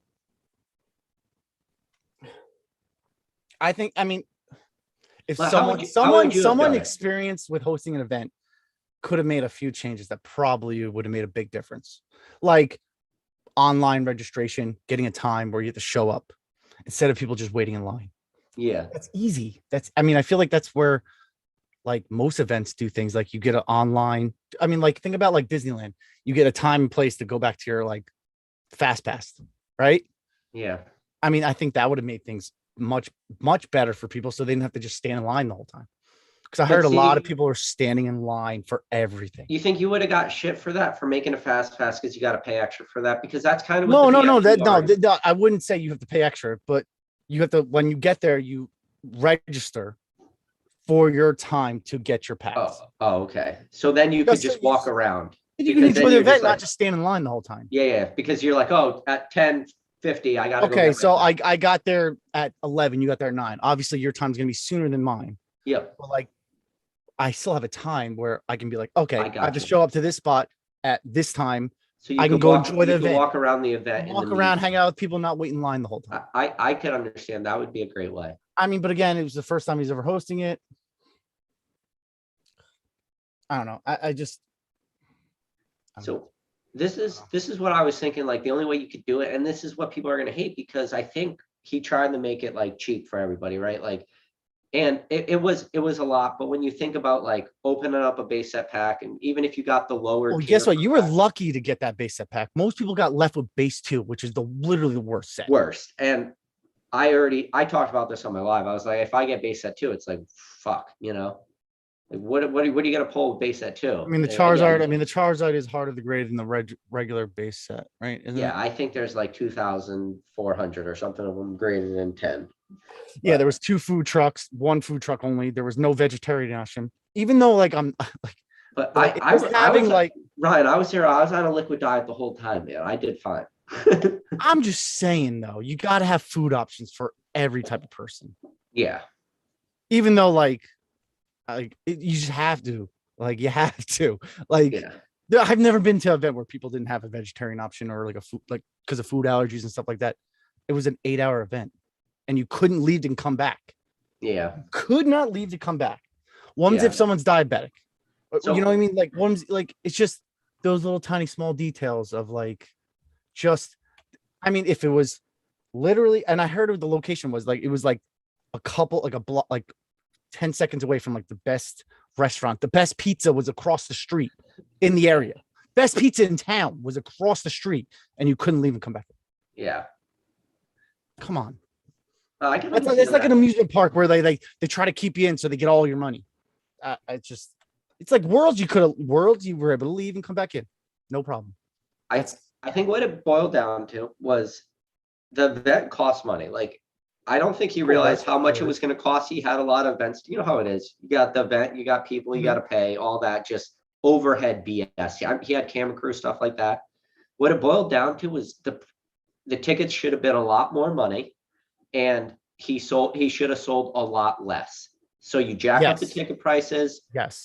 But see, this is the thing now. Then everybody from the outside looking in would be like, the cheapest ticket is now $200 and the highest ticket $600. Like, this isn't worth. I think people would just start piling on to him, right? Like, you didn't make. I this think people deal. are already piling on because like there's a Yeah. petition. Yeah, It's just because of the marketing of it. I think the marketing of it was, I'm hosting this pop-up shop, so I can do this great thing for the community. But it turned out like you had to spend $200 for a ticket. You had to spend ticket for plane. Like, and Yeah, then but the people the people that can't afford these packs by just buying on eBay, they couldn't even take advantage of it because they couldn't spend $200 some for a ticket. but buying a plane ticket and hotel room, that's Yes, conscious yeah. decisions, man. Like that, no one held a gun to me. This make me do No, that. yeah, but I'm just saying, like, just the people that like can't really afford that, would have Experience. experienced opening a vintage pack. Everybody that opened a vintage pack, they could have bought one on eBay and they had the money to do that. Yeah, but I don't like that argument. I did it for the experience. That's like all I'm saying, Ryan. There's the experience of going there and hanging out with people and meeting people. Sure, absolutely. Yeah. But it was the marketing of this is your chance to open a vintage pack for $3.99.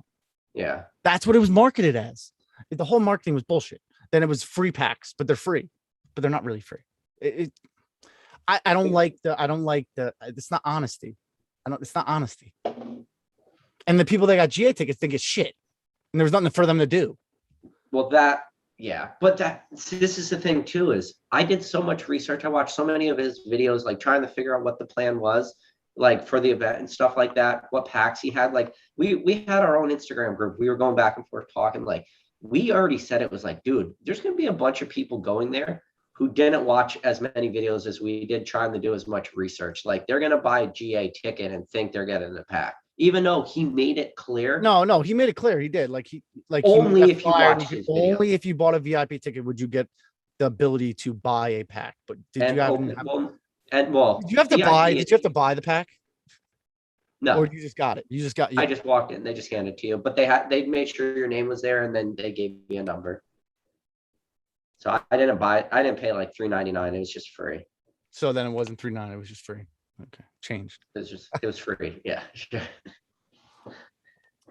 I don't know. Maybe you got a pretty nice collection. Let's make a pop shot. You just crack open all your shit. You sell me a pack for $3.99.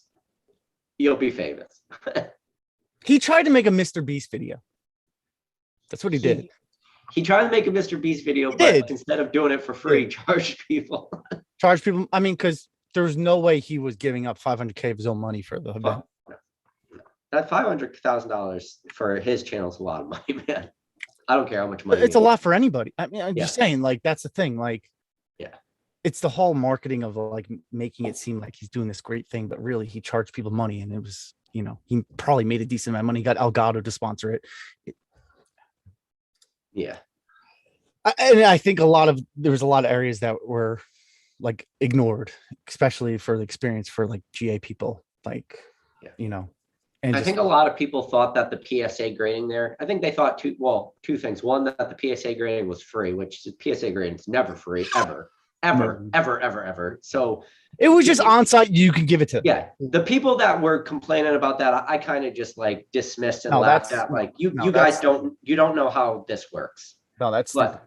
the one that I was hoping for was at least like a Leonhardt pedigree, because I'm gonna tell you right now, I pulled a Mewtwo Unlimited Hollow. Oh, it's still cool. You actually got to pull it. That's you a got to card pull I it. don't sell. I keep that card. Like, I opened it on the live stream. Like, it's on my channel. You didn't get. Like, Why didn't you give it a PSA to grade? Because I'm sure I you wasn't get gonna like say one. I wasn't gonna. Leonhardt's so pop-ups, they were you get only Leonhardt's accepting pop-up shop on it. Express. With no pedigree. That was you the get the thing. label Leonhardt's pop-up shop on. No pedigree. I asked 100 times. No pedigree, which doesn't make sense. No, like you think about like Logan Paul's thing had that pedigree on it, like Yeah, like but no pedigree. Logan And Paul's- I asked a bunch of times. I was like, "Is there pedigree? Is there pedigree?" And they're like, "No." And then so they weren't accepting regular submissions, which is $100 tier. They're only accepting Express, so 150. And I'm not going to spend $150 to grade on. No, you already spent like $850. yeah. It would be. I mean, you would have been pushing up to 1,000, but like, Yeah. you know, What's another 150? what's a PSA 10 in that? But like, no, I get don't the know, whole 600 thing. I get the whole thing of like going there. If I went there, I would have had a blast. Probably, I would have had a blast because I would have known everybody. I would have got hammered and just had fun. Yeah. And Rusty would probably been like, Rusty would probably get pissed at me because I would have been cursing. He would not have been okay with that. Gem Mint, right? Gem Mint Pokemon. Yeah, Zach. Oh, me and Zach together. Oh, we're good. We're a good time. Yeah, Zach was there. And you're on Pokemon Radar's podcast. He was there. Yeah. Radar was there. Jeremy was there. I think, and Rev was there too. Yeah, Nick was there. I mean, yeah, he did it for the content. I mean, he got invited too, though. Yeah. Well, he was in the V. I didn't even see him there. I didn't even know he was there. I knew after the fact. Like somebody was like, "Oh, he's down there." I'm like, "Oh, I didn't even know." Yeah, I mean, but like, I know my friend Min went. He said it was a mess. Like it wasn't organized well. But yeah, my friend Min, he's got the company Graded Guard. If you don't know it, at Graded Guard, check it out on Instagram. So my boy Min. At Graded Guard, I'll give your friend a free shout out. I already gave it to him. Oh yeah. Fucking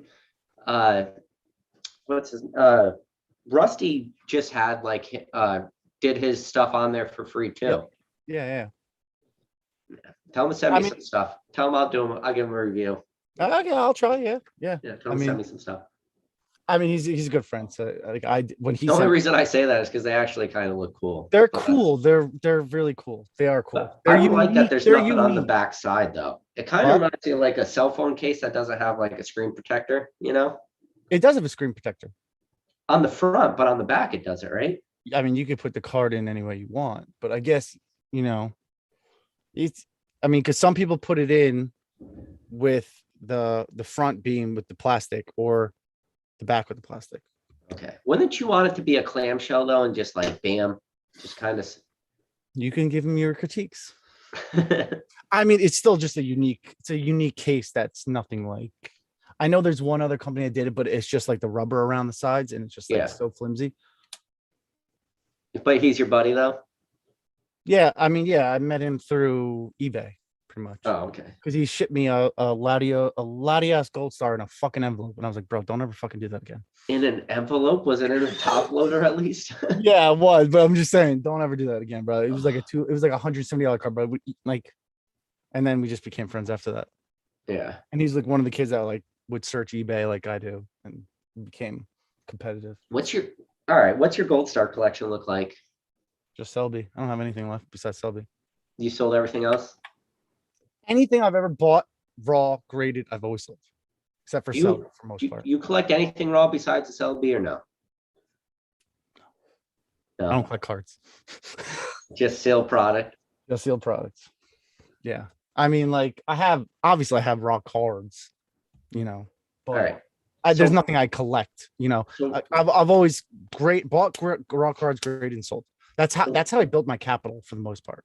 all right, Ryan, we're gonna do it again. We did it at the beginning of the video, and I doubt anybody's still watching this video to this point. But if they are, We got more. We 84 got more. We people. got more people watching right now. All right, so we're gonna the do a most amount yes of or people no. we got We're gonna do this. We're gonna do the same yes or no I did at the beginning of the video. All I'm gonna do is ask you yes or no questions, and you're gonna answer it. So it's gonna be the same questions as earlier. These are sealed, not sealed packs, but sealed booster boxes you own. Yes or no answers. Base set Jungle Fossil, Yeah. Gym Heroes First Edition, Yeah. Expedition Aquapolis, Yeah. EX Dragons, No, not EX Dragon. EX Sandstorm, Yes. Fire Red Leaf Green, Yes. A couple of each of those. EX Team Rocket Returns. Yes, I have that. You have an EX Team Rocket Return booster box? Yeah, it's beautiful. It's mint. Oh, it's beautiful. I'm jealous. I got it for 50. How many Crystal Guardian booster boxes do you own? Three. 3.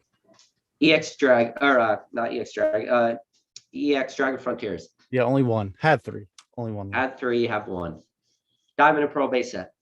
Just one. It's only Diamond and Pearl. I don't know. I used to have like a couple of Secret Wonders. I used to have Mysterious Treasures. I used to have Great Encounters. I used to have all of them. I just sold them. Do you have Great Encounters now? I used to have That's- tons of. no, I used to No have one ever tons talks about Great Encounters. because though. it sucks. Yeah. But yes and It no. sucks, bro. It sucks. It sucks. Come on, man. It's. Mysterious I used to have Treasures. tons of blisters of that too. Single pack blisters. Yeah. Now, do you have? I mean, you have like black and white base, but you don't have them. I have 4 cases of black and white base. Cases of black and white base cases. Yeah, With cases. an S? Yeah, cases of boxes. I have Is it because you don't want to lick? Why do you hold on to black and white base booster cases? Like, I'm what's the trying to law sell with a it? couple, but I always try to sell them for too much. But I bought them for what, $300 a box? Ugh. Dude, that's I have like 3 Next Destiny cases. I have a case of Boundaries Crossed, case of Dragons Exalted. I have what are you selling your? What do you? I don't even want to ask you on the live, but what are you selling your Dragon Exalted for? I need a Dragon Exalted booster box. do I have one on my eBay right now? That's a question. That's a question. For anybody watching, guys, my YouTube, Yeah, my eBay, my YouTube, my Instagram, they're all just Cool Trainer Ryan. and It's guys, the same. It's the same name everywhere. at the end of this video, trust me, all his links will be posted down in the description after this video is over. You'll see his Instagram, YouTube, and eBay account. There'll be links for all of them. And then go watch PokeRev's video of his $2 million shopping spree, which that title is the most cancerous thing in the world.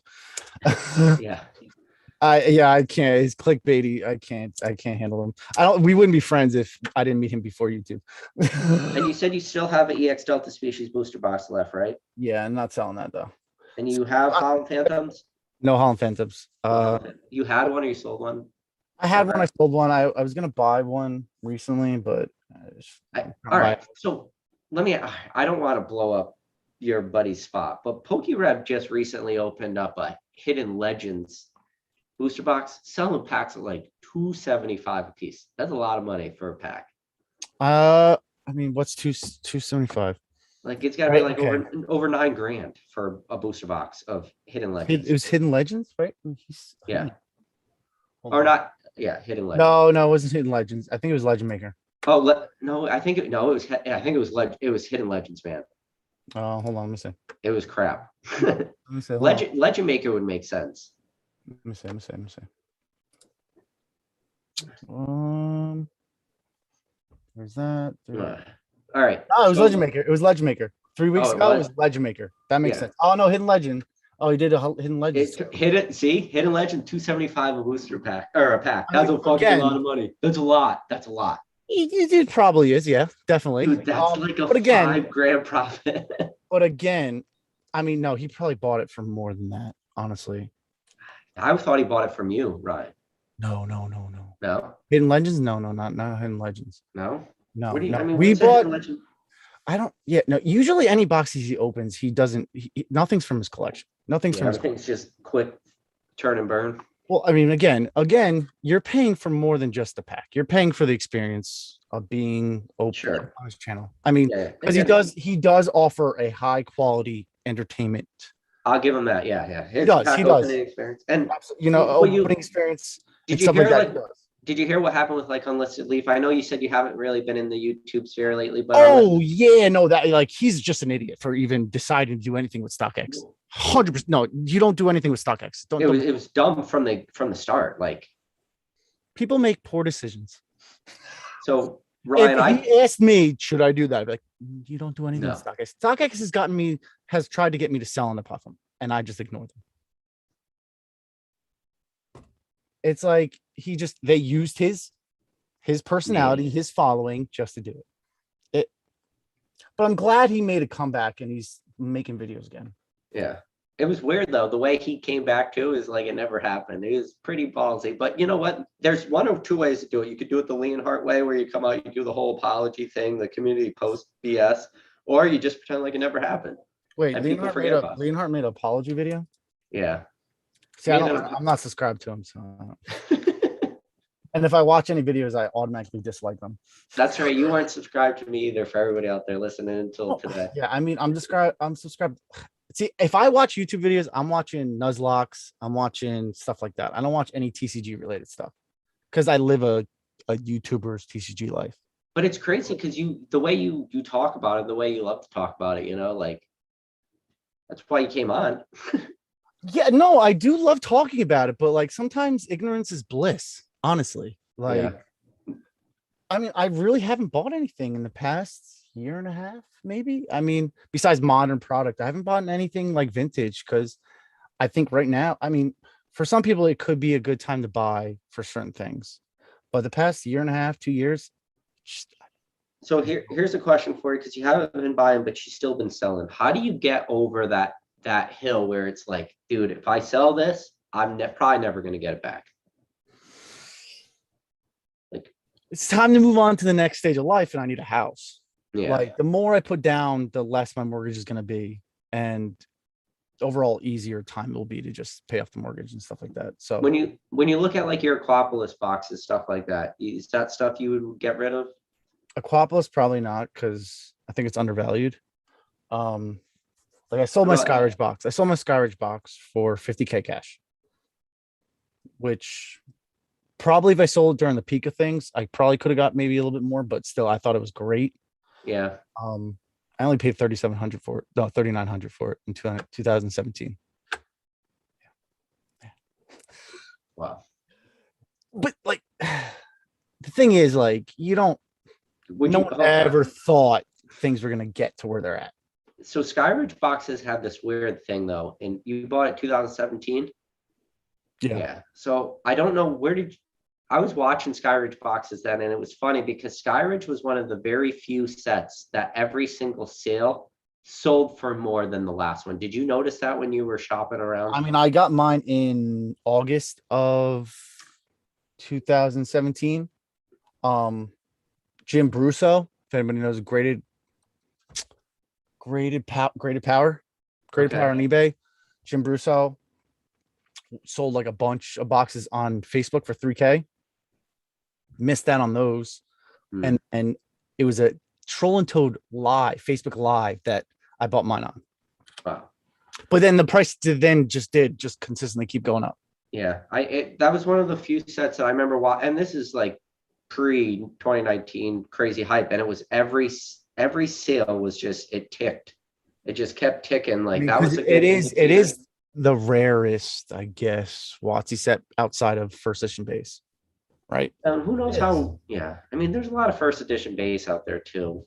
See, there's more. Like, think about it, like people like in 2018, when that first box that popped on eBay for the first time and God knows when sold for $50K, it was like, oh.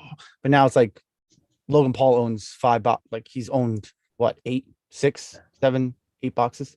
Well, he owned 11, then had a hard reality check back down to 5. But yeah, I So- don't want to get into that because that was a knowingly and willful scam and fraud performed by Pokey Jew, Card Kahuna, and Millie Pops. All right. 100%. So No. Ryan, I told you before we started the live, I said I want to be super respectful of your time. I told you. No, we're and good. I'll- It's only 10:22. We're good. We're good. So we're good. Yeah, If as you long as you're want- good, we're good. We're good. If We you got want to start talking a little bit about that, I mean, hold on, I'm gonna get. Can I get some more scotch? Yes, go get some more scotch. And then as soon as you get back, I'm gonna take this. But when Ryan gets back, I do want to hear his thoughts, because if you heard him kind of mention it, he said something very important, that he thought it was a scam, and he talked about the people he thinks perpetrated it. Now, from my last video, we had Rattle on. If you guys haven't had a chance to watch that live, please go back, watch my last live. We had Rattle on. Rattle talked. So what did Rattle ultimately say? I haven't talked to him about it in a little bit. So I don't want to talk about like what Rattle said in private versus what Rattle said on the live. I'm talking about publicly said. Yeah. So pretty much, I mean, there's a lot of things Rattle said publicly. It's just, there's more to come, you know? And I think there's going to be more to unfold with the people that were involved. Because did Shine get paid back yet? No, right? Shine did not, but he paid Logan back. Well, yeah. Of course he paid Logan Paul back, but Shine has not gotten paid back, and those other kids lawyered up. Yeah. So and I know, and then I know Pokiju got a commission for brokering the deal and getting it authenticated and getting what? Yeah, and it was a big commission from what I heard. Like, yeah, it's almost six figures. Yeah. Yeah, that's a lot. If you don't mind talking, just letting them know what you think about that whole sealed case. I just got to run take a piss because I'm on my third Bud Light. That's it. Catch up. No, sorry. All right, I'll be right back. Let them know what you think about that case. I mean, the second I saw the case, I remember PSA Pikachu was the person that actually won the original auction on eBay. And from looking at it immediately, it said first edition. I've never seen any first edition base set case of anything, whether it be boxes, blisters, or anything, say first edition. And there's just a number of things that were really off about it. And no other top collector in the hobby ever went near it. Ever went near it. And it's like, I told him not to touch it. He reached out to Gary, and Gary said, "Oh, my case doesn't say first edition." I mean, when all things point south, you're better off to be safe than sorry. And even if you bought it, the first thing you would do, even when you just buy a first edition base set box by itself, most of the time you have to open it. You have to open it to prove the contents. And you're buying a brown cardboard box. The first thing you should do if you buy it is open it. Yep. Now, unless you bought it for dirt cheap and you were able to pay off a shady grading company or authentication company that grades fake Pokemon packs for PSA and grades resale packs for PSA to wrap it and authenticate it after you pay them off. Yeah, that's why you're not going to open it. You think it was shady like that people are going to pay it off? Absolutely. Yeah. The original process of BCCE is they usually open sports boxes or sports products to authenticate the contents. But they didn't. No, they circumvented their whole original, like their normal processes because it was going to be more valuable sealed. Do you believe that hypothetical, or what do you think about that argument that they were given, that if you keep it sealed? No, that's something that's been conflated to be something in the hobby in the past 2 years. Yeah, with all the new people that came in. No. Do you think that was just like? Why do you think Nick and I opened that case of Dragon Frontiers? It's like we had to prove it was legit. Like, even though we knew pretty surely it was legit, but still, just to prove it, you have to. Yeah. Well, you were open it to split it too, though, right? Yeah, but like still also to confirm too. You know, like we're gonna split either way, so it's good to just open it with him in front of him to confirm either way. But why that wasn't done with the case, it's are like, you comfortable with saying what you paid for your Dragon Frontiers? Which my box, the sealed case. The case, the whole deal of, because we got that case, we got a couple open full Skyridge boxes, we got a sealed Deoxys, We got a couple other sealed boxes. Then we got all those cards. You know, I mean, Nick Yeah. has the video. You can look. Yeah. We paid 120K, I think. 120K. 120. 120 Yeah, for all I guess that. it would be hard to figure it out. We put a value of the Dragon Frontiers at like 8K each, basically. Because that's what they were kind of around at that time. That was what, April 2020? Yeah. Yeah. But yeah, that case was fake as can be. What do you think about the people people that resealed it? I mean, obviously there was enough stuff on that case that it was made to look legit, right? Like how much did they buy that case for? How much did they get to that case for? They didn't have to pay the guy. They didn't have to even pay the guy before they got the case. Yeah, it was just shipped to him. But then they didn't open it. Because it's a scam, right? Like it's all a scam. We know it's a scam. They got someone to buy it that was a sports collector that had no intention of opening it, and it worked out perfectly. Perfect. It made out with the biggest scam in probably Pokemon or trading card history. Yeah. But then Logan Paul bought it, and they were like, "Fuck."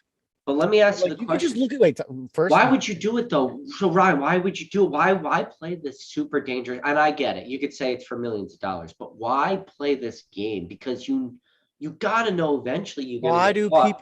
people perform scams all the time and frauds all the time? They're you- greedy people, greedy, shitty people that are going to hell that should be locked up away from society. That's it. They're shitty people. They're immoral people. A lot of people are immoral these days. They don't live a moral life, and those people are just at the peak of the moral lifestyle. That's. Do you think it was? I feel like it was almost a part of them where like, what's like the amount of time people could go back against you, like 7 years? What's like the statute of limitations? I'm not sure on that kind of thing. I mean, yeah, I'm not sure either. But like, I think, and if there's anybody out there in the chat knows the actual answer, I'm just kind of talking out my ass. But if it's 7 years, maybe they're just like, dude, all we got to do is make it 7 years. Nobody opens up this case, and we just ride into the sunset with. There's no way they could. They thought that was legit. Pokemon didn't reach out to anybody. They reach out to Gary. Gary, the person that's the only person to known to potentially have a legit case. Yeah, but the never story reached out to it. Pokemon never reached out. Pokeju's not an expert. Pokeju's the fucking raffle kid that literally raffled. And nobody is an expert in cardboard, man. Nobody is an expert. Nobody. I don't even consider myself an expert. I will be like, I can help you try to authenticate it, but I cannot tell you for certain. There's no way. Dude, I saw a fake Crystal Charizard, and what did I have to do? I had to email you the eBay or Instagram you the eBay listing and be like, dude, is this fake? And you're like, yeah, it's fucking fake. But like ultimately, I'm not an expert. I'm not an expert. No one is. No one is. It's just. This is the scary thing, man, is that there's no one out there as an expert for that type of stuff. But then you have people that could portray themselves to be an expert. And that's the scary thing. I mean, which Pokeju has done. He's done. I mean, he removed all his Instagram posts where he hosted raffles and mini raffles and mini raffles, mini mega raffles, just literally playing to people's gambling habits. And that's how he created his money. That's not very moral, is it? I mean, raffles are illegal unless you're a non-for-profit organization. That's plain and simple. And it's like I used to sell him packs, and I was like, these packs are weighed, and then he would raffle them as unweighed on his. That's scummy. This is where we're holding this person to a gold standard of, he's an expert. He's a moral person. No. I could have told everybody he was a moral person since like 2018. I think that's where it blurs the line is people just will see like somebody with a large following and be like, this guy is just. Well, yeah. I mean, he got on Logan Paul. He was clout chasing. That's the problem with clout chasing. That's why I like not being very popular. I like not being very well known because you should be more popular, should be more well known. I don't want to be because I like having people be able to reach out to me and be able to answer them. Yeah. Because like if I was more popular and you reach out to me, I would have never got back to you. But no, you know what I mean? Like I like to be able to help people. I'll give you so I've never reached out to PokeRev ever. No, let's say I did. You wouldn't be on this channel, but he came on this channel tonight because you were here. Well, yeah, because he's my best friend. You guys, you besties, huh? Yeah, no, he's my best friend. He's my best friend and business partner. So, I mean, we've been there for each other through a lot of this Pokemon stuff. So it's cool. It's cool to have something like that. You know, It's cool having somebody like that. But so, is there anything else you want to talk about that sealed case, or you want to segue to something else? no, there's just Pokeju, Card Kahuna, and Millie Pops. They willingly and knowingly try to commit fraud and scam somebody. Did you know the other two? Did you know the Card Kahuna guy? No, I've never heard of them in my life. Yeah, me neither. No fucking clue. I But he's like $100 $100 million boy. He's $100 million kid or some bullshit. Yeah, it's amazing the segue from like different areas of the hobby, man. But the thing is those guys, they don't go after people in this chat. The people in this chat listening to me and you talk about Pokemon, this is a different type of viewer. This isn't the I mean, random. it's like the people that are following the Pokeju are people that follow Collectible Guru. Yeah. And we all know how great of an expert he is. Like $30,000 Bulbasaur's, man. Come on. Like that's the best investment of 2020. Everyone knows that. It's unreal. That everything. It's a shame that the hobby has become so mainstream that it's become so clout chasing and hype chasing, and it's unfortunate, honestly. Yeah. Like so. I mean, this segues me into like I think the most important conversation of the night. It's just that simple. Like, okay, 2020 is behind us. You have your collectible gurus and the Pokejus and all this stuff. Like, where do we go from here? Like, what's the future? Do you still see this like upward trajectory, or like, are we gonna have this hard market correction? No. I think the market to me has pretty much settled for the most part. I mean, there is some chance that it still comes down a little bit more, just given all the auctions on the the auction sites like Heritage, Golden, PWCC, even eBay. Just it's gonna come down a little bit as people still auction stuff. Auctions are never a good idea right now, especially right now. Auctions were great at the peak of the hype. PWCC, man, I made a lot of money in PWCC when they were still on eBay. I sent a lot of cards, and I sent them really stupidly to them, like eyes closed, like please list these. You probably shouldn't have done that, but I mean, I did it. It worked out perfect. If it worked out, you got lucky. You got lucky. I mean, right? I mean, I know that I was sending them slips, and the comments were 80 PSA Pokemon cards. That was my comment, and it wasn't the cards. It was just 80, and they would all go there. It worked out for you. I know Nick sent. Yeah, what are your thoughts on Evolving Skies going through the roof right now? Yeah, shout out to Brain Cells on Fire. What are your thoughts on Evolving Skies going through the roof right now? So, what do you think? Hold on. He says going through the roof right now. Like, have the price been going up again? I don't know what through the roof is, but I'm gonna guess. I mean, they're like I mean, like cases are going for 800. I think. I know I sold my last couple of cases for 800. I think they're a very, very a case for 800 is a lot, though. I would think a case should be what's 700. No, 800 divided by 6 is 133. That's pretty accurate. Yeah. And yeah, but you should get it for cheaper for a case. It should be like, I don't know. Where are you getting that for cheaper? So I'm going to tell you where you're going to get it cheaper is you're going to get it cheaper when the reprint comes. I wouldn't be touching Evolving. I think there was already a huge reprint. Yeah, but Evolving. No, like there was I had an opportunity to buy unlimited amounts of boxes from my distributor. Evolving Skies is the most likely set to be reprinted right now. If I was going to reprint, it did already though. It did get reprinted again. I agree. It could get reprinted again. Well, was it a reprint or was it just another wave? I don't know. I had the ability to buy as many boxes as possible. Yeah, I could have bought 100 or 200 of them, and that was just me. And I have a small account. It was unlimited. Unlimited. It was unlimited limit. The price point per booster box? $86.50. I tried to get a better rate, and they couldn't get me a better rate, so I didn't buy any. I just bought 150 Celebrations ETPs. Yeah, at $38 at ETB. You know who Pro Football Pete is? No. He sells a lot of he was the one that was selling booster boxes from like Chillin' Rain and shit for $80 shipped on eBay. Some people can get them for $70 a box. Yeah. He's one of those guys. I mean, yeah, that's what I bought 100 boxes of Chilling Reign, which I'm gonna be holding for like another 10 years, but it's okay. Yeah, I've been picking I don't up. know why. It said no limit, and I was like, I'm just gonna buy. I've been picking up some Chillin' Reign booster boxes too, man.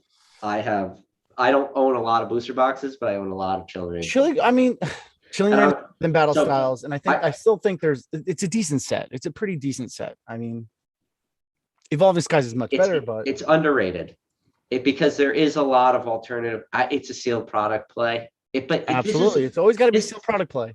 This is the thing though. Like people hear this and they're just like, I need to now buy every Chillin' Reign booster box out there. It's like, no, like I'm doing calculated stuff at real cheap prices. Everything has to be calculated right now. Yeah, where I look at an $80 booster box and I don't look at it, Ryan, as how much money can I make? I look at it as how much money can I lose? So if I pick it up at 80, I look at it, I'm like, okay, what's realistically this thing goes down to $70. I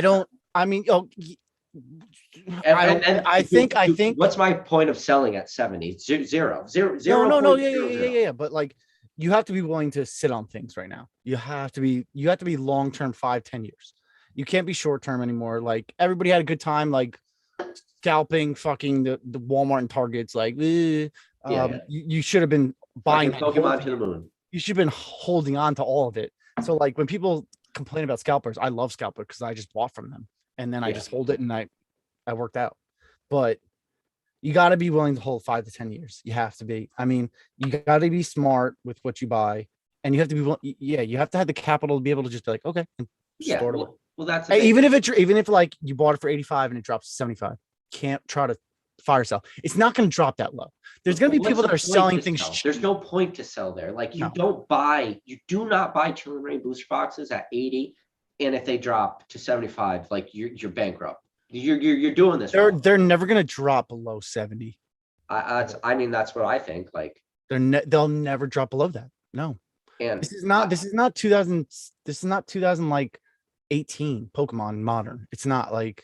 Even then, what booster, with the exception of like a fucking Crimson Invasion or Steam Siege, what booster boxes really creep out? I like Steam Siege, bro. I'm strong on them. I'm strong on Steam Siege. You like. I have like 4 cases of boxes. I have 4 cases. I'm pretty strong, and some I think some sleeved stuff, but I'm pretty strong on Steam Siege. Yeah. What are they at? Like $300 a box? I would say like 225 Steam Siege, but I don't follow those enough to. I have one booster box and it's nothing I'm gonna sell. So yeah, but I mean, it's tough right now. Yeah. Hills Wholesale Gaming. I mean, they've gotten smarter. They've gotten smarter. I mean, I made tons of money on Harry Potter stuff, buying from them and then reselling. Tons of money. When did they stop producing Harry Potter shit though? Like 2004. Like what? Yeah, like But old, like it has it's like old WotC stuff. But they were still sitting on all that stuff. Remember the guy that owns the company. Anytime there was like someone trying to just offload everything, they would buy. Pokin Fun said, "Are you picking up these $35 Fates Collide kits?" I already know your answer, right? Yeah. I mean, my distributor had case like pre-release cases. I bought a couple. Same with Lost Thunder. Yeah, Pokin Fun. Yeah, like Ryan just said, Lost Thunder, man. Fates Collide Fates Collide is probably one of the weaker sets, but Lost Thunder, I would like focus on Lost Thunder. Fates Collide ain't that weak, bro. Come on, it's not that weak. It's got the Umbreon. It's got the Umbreon full art. What else does it have though? That's it. Yeah. Sometimes all you need. I mean, sometimes all you need is the evolutions in a set, and it's like. So random thing about that Umbreon from Fates Collide. Do you remember who Pokeran is? He did a new grading card company out of Europe. Not Graded Gem. Do not use them. No, whatever I forget what. Do not use any grading card company that was created recently. Dude, they did a huge promo about like their grading card company, and they had that Umbreon from Fates Collide, and they put the wrong year on the label. Like in their promotional video, talking about how they were a new grading card company. Like the worst. And this is why you don't use any new grading card companies. Ever. Don't. I used a lot of CGC recently, and I regret every single card that was graded by CGC. You know what? Yeah. Great. mean, I you got grading with CGC yourself, yes, you'll regret it. But if you're smart and you buy like CGC 9s, and I am CGC buying. 9.5s, Dude, I bought a bunch you of can get them fucking cheap, CGC buy 9 them. reverse hollow Skyridge cards recently. Any first edition WotC hollows or WotC hollows, CGC 9, CGC 9.5, they're very, very clean. Why did you Crack them and send them to PSA Oh yeah, why'd you hum about my reverse hollow Skyridge cards though? from CGC. No.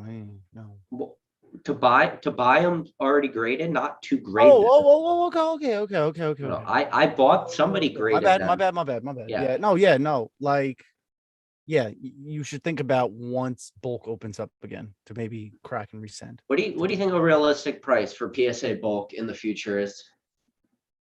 Think they can get to 10, 15, 20? I think 20 minimum, honestly. Just unfortunate. Like, that's super unfortunate. Like, you think it'll be like a bulk, but with like 50, and you can't submit more than 50. It's you can't do less than 50, but you can't do more than 50. Just bulk is 50. if that would give the ability to lower the price, I would be all for it. All Yeah. for it. But then I would just create 30 listings of 50, 30 orders of 50 cards. Like, Yeah, that's not gonna, you know what I mean? that's Like, not going to stop anyone. Yeah, it's like like you, your mom, your dad, right your wife, before your the dog. prices went up, like they had specials of like $7, or they had like that $10 special, right? Yeah. And it was a 500 card limit. I just had to make multiple 500 card subs, you know. So like that, they probably can't do that either. The whole thing they're doing now, I don't want any part of. The whole like, what is it? It's like a lottery, right? Yeah, so they just had a lottery today, man, and I still haven't got one of the lotteries. So the lottery was supposed to email you.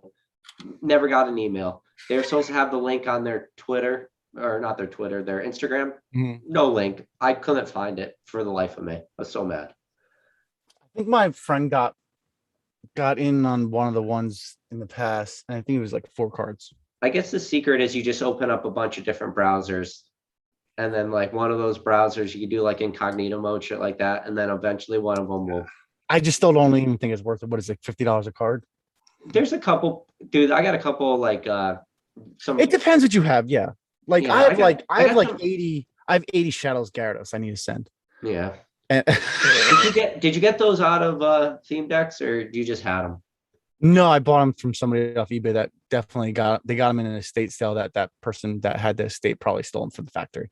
It was stolen from the factory Because the only way you get Shadowless Gyarados, from theme decks, 80 of them, but they were printed from a sheet. Well, they're Right, they were printed from a sheet. They were all Yeah. Shadows Gyarados. So once Exactly. they got cut, that person Yeah. probably Yeah, someone they were stole them all from the one sheet. factory. They were just Someone cut. stole them from the factory. Because I have like the first edition Jungle Pikachu with the wizard stamp, the wizard. Yeah, I got like 100 of those. And those Kabuto, like the false Kabuto with the wizard, I got like 100 of them too. I love finding people with shit that they stole from the factory. It's the best thing. I mean, but like I can't make money on those unless I get like a $10, $20 grading fee on those. Yeah. Because I bought them like the Gyarados I bought for like $80 a piece, I think. You bought Shadowless Gyarados at $80 a piece? That's a lot. No, you think PSA not? They're mint. They're pretty much all mint. You think they're all 9s or 8s? They're maybe not even 8s. 8s I break even, 9s I make money, 10s I make money. Yeah, You know? But remember, this is a 5-10 year plan. Everything's a 5-10 year plan. Yeah. I feel like 80 is a lot though, but I guess if they're 10 candidates, they were mint. They were mint. They were mint. So they all came from that. Yeah, they all came from same. They're all same from the same person. There's some that weren't as mint as the others. Like the first batch I got in were mint, and the second batch weren't as great. Kind of disappointed, but I always just take it on the chin and just. Dude, it's funny you say that because usually the first batch is the shitty batch and the second batch is the good ones because they give you the crap first. It was surprising. I mean, it was surprising, but now did this estate sale guy with huge quotations? Did they have anything else that just happened to be at their estate sale? I don't know. The kid, he got them from somebody he bought them from estate sale. I don't know what else he had. I know he just had Pokemon cards. I mean, if you looked at him on eBay, he looked like a scammer. Like I bought a Gyarados and I saw like he had like 5 of the same listings Yeah. of the same pictures, the same Gyarados. I'm like, oh, just can you cancel and refund me? And he's like, oh no, they're all legit. And he sent me a picture of like 100 Gyarados. Holy shit. Yeah, it's pretty cool. But this was I forget when this was. This Yeah, I is got gotta be I got a like- couple like 8 months. early EX cards I want to send at $50, but that's pretty much like it. Like I That's don't enough. I wouldn't even send him a 50. I got like some Ruby Sapphire, like Mewtwo's and stuff that I want to send. I don't Yeah, I know. mean, I've graded so many of that stuff, so much of that stuff. Yeah. I pulled this is a problem I'm running into right now. And maybe you're what do you have in your like raw collection? You must have a lot of stuff that you're waiting on, right? So Not, I mean, I have non-hollow EX error sets, a ton of them. yeah. So Like I'm Toxins. sitting on a lot of that, like this stuff maybe would have graded a 10, but it was probably more realistically a 9. Like the stuff I always thought about sending and never did. That's the stuff I wound up with. The stuff that I wasn't worth sending. But now it is. I don't know. It's tough. I would have said, you got 50 bucks. so like the thing is like 50 taught bucks me is a lot. Nick taught me that like he started grading first edition non-hollows, right? There was no market for them, but he created the market for them, right? Because then people wanted to complete PSA 10 sets, PSA 9 sets. Master sets. So yeah. you could use that same methodology through WotC sets, then EX error. I don't How long know is that about gonna the take, Pearl though? yet, but like EX error, like because I know we graded Team Rocket Returns non-hollows, 3 sets of each non-hollow, and they've been selling great. We've already made our money back tenfold. Yeah. Are So they selling consistently or they just trickle? we did in the beginning. Now they've slowed down somewhat, but we made our money back on it. Grading fees and everything, and like all those non-hollows are already made our money back on because we got them in the deal, that huge deal for 120K. Yeah. Were you just doing rares and nothing else, or were you really No, we're doing going all like uncommons, commons, rares? all non-hollows. Yeah. The rares we did pretty well on those. Yeah. You sell like $200 a piece, easy money, especially when you were paying $10 to grade a card. Yeah. Are you still waiting on a couple big bulk returns, or you pretty much got everything back so far? No, I have Wada just finally shipped out my sub that I had there with them. It's like 15 games, 16 games. All Pokemon or just Sega and all? Yeah, all Pokemon Game Boy games. Like Wow. three Sapphire, Ruby, Pinball, the Ruby and Sapphire Pinball, Emerald. Any big grades? Any like 9.8s or 9? Oh yeah. Yeah. I'm gonna make a video this weekend, so everybody, I'm actually gonna put a video out soon. Everybody so I hear have- that? The link for Ryan's video or Here's the channel will thing, be here's in the thing. description. I Not right now. need to find a direction for my channel. Like I've been thinking about just doing lives, hopping on and just having conversations with people. Like they can come in the live chat and just ask me questions, talk about stuff. Yep. I think that's going to be more beneficial, and I'll probably enjoy that more than just like pulling something off the shelf and opening it for just to open it. I just can't. But like a WADA submission return, that's cool for me. I like sharing that with everybody. But yeah, I just don't want to open shit just to open shit. It gets boring sometimes.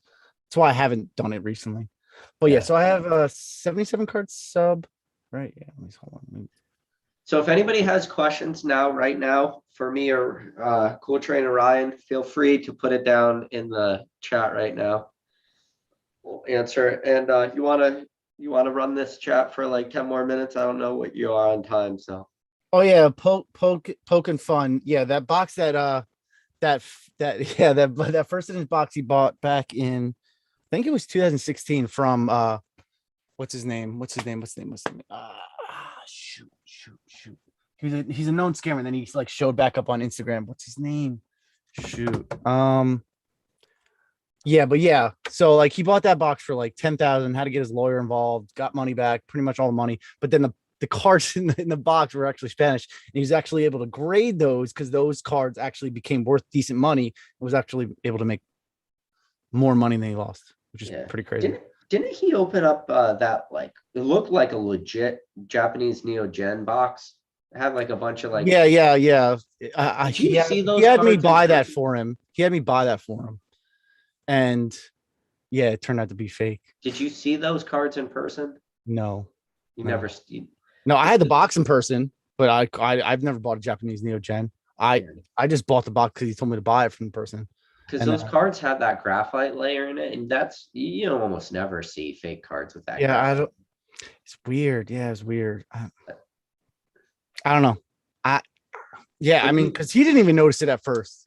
Like, but when he what's the compared the two boxes, his empty box and like that box, you could tell like the difference between like the coloring on the boxes. But But you would never know if you've never seen that box before, right? no, I've never bought a box like I've never bought a Japanese Neo Gen box. So to me, it looked fine. But like he told me to buy it, so I just bought it. It's not like I investigated it. Do you remember what like the seller was? Was it a sketchy one or legit? Good. He had just bought it from somebody else, like only like a few days prior. So he was just making a flip, Oh, and then he had to go get the money back from the other person. Yeah, but we that's got our what- he got our money. We got our money back, so it's not that big of a deal. the So when people scary- say I got scammed, really most people just had to get their money back. It's not really. and the scary thing about that is there's no way that's the only one. You know, Oh, 100%. like 100%. 100%. Yeah. there's other ones that exist. There's a out there. lot of resealed shit and fake shit out there right now. So you have to be careful. You got to make sure you know who you're buying from, where they got the box originally and stuff like that. You have to be really careful. Like You said Booyah said, would you ever sell Neopets boxes? no. I love my Neopet box collection. uh, They're probably the most beautiful boxes Watsy ever created. 100%. Like they're very beautiful. Like, yeah, they're really cool. So Wes said Ryan, do you have Japanese stuff verse set? Yeah, I have a sealed grass lightning box. I just like versus cards with the name Karen as the trainer because I Karen like has to see the manager. That's a First special set move. because it never got an English Yeah. release, except like at the tournament where like they actually did get English cards of that. Yeah. So The Houndoom and Versus set I really like. They kind of did that artwork in Aquapolis, but it was better in Versus. there's a lot of unique artworks in the verse, yeah, which is really cool. That's what I mean. It's the only reason. That's the only Japanese sealed box I have. Oh, okay. It's just That you never hear about anyone having sealed stuff. yeah. You just humble brag. And Tina Marie, I never got a resolution yet on my red game that they destroyed, water destroyed. I saw that. Not yet. It's been 4 months. I keep texting the guy. Eddie said, "Cool trainer Ryan. Do you grade any of your Yu-Gi-Oh slabs? Do you have any slabs in your collection?" No, nothing in my collection. I've graded a decent amount of 10s in some stuff. I have some still up for sale, but I actually have a handful of subs. I think it's around like 900 cards of non-hollows from like Magician's Force, Metal Raiders, all the first edition Yu-Gi-Oh sets, except for Lob. I've already graded and sold those already. Ancient Muse said to get PokeRev. So PokeRev, if you guys don't know, is in the chat for I would say most of this video earlier. Wants him in the live, but I don't think we can do that. Michael Smith. He's probably packaging orders. Yeah, Michael Smith. I don't. To be honest, I'm having too much fun just talking to you that I just wanted to be this for now. Michael Smith said he loves the combos with Ryan. Yeah, no, dude. That's why I reached out to Ryan to get him on this channel because he's just real. He doesn't lie. Nope, I have no agenda to sell you anything except MetaZoo. So the new set of MetaZoo is coming out. So, anyways, guys, let me show you this chart that looks like a pyramid, but it's not a pyramid scheme. It's just a pyramid. Here's me at the top. This is you down here. Literally. I can't. Pokey Collectibles asks you, what's your most valued favorite collectible piece? Also, if handy, please show. Okay, so I showed my Costco blisters on the PokeRev video, but And so if you guys don't know, the Costco blisters has like 10 base set packs in it. Then it has some of the starter decks in it, some packs in it. It's like a very very rare, very interesting piece. And it's in like a very giant clamshell, but it displays very awesome for that like early Watsy base set stuff, and being like I guess you kind of call it like a third party product because it was for Costco only. But, and obviously having 10 packs in that thing, none of that stuff's weighed. So it's so, like having a fourth of a booster box in a way. okay, so this is going to be That's interesting. it's the Master Trainer Johto version, but it's got 4 base packs sealed. Yep. What Very unique, very cool. what is it though? I mean, I get the packs on top of Board game. It's a board game. It's a board game. Master Trainer. You never heard of Master Trainer? It's probably No. the best Pokemon board game. Never heard of it. Like you go like Master Trainer, you go around the board, and like when you land on certain spots, you have to like roll the dice to see if you catch the Pokemon. Oh, that's awesome. Yeah, like the original one is. You have an open one? Oh, yeah, but it's buried in the back. No, that's fine. But like, have you ever played it? Oh yeah, I played it all the time when I was a kid. Oh, dude, I That's played like- as an adult. Are you kidding me? Oh yeah, I haven't played it recently, but so you know Master Trainer, Well, I don't know it. I never had. but you would play it. I would play You it. would love it. You would love it. Honestly, you would love it.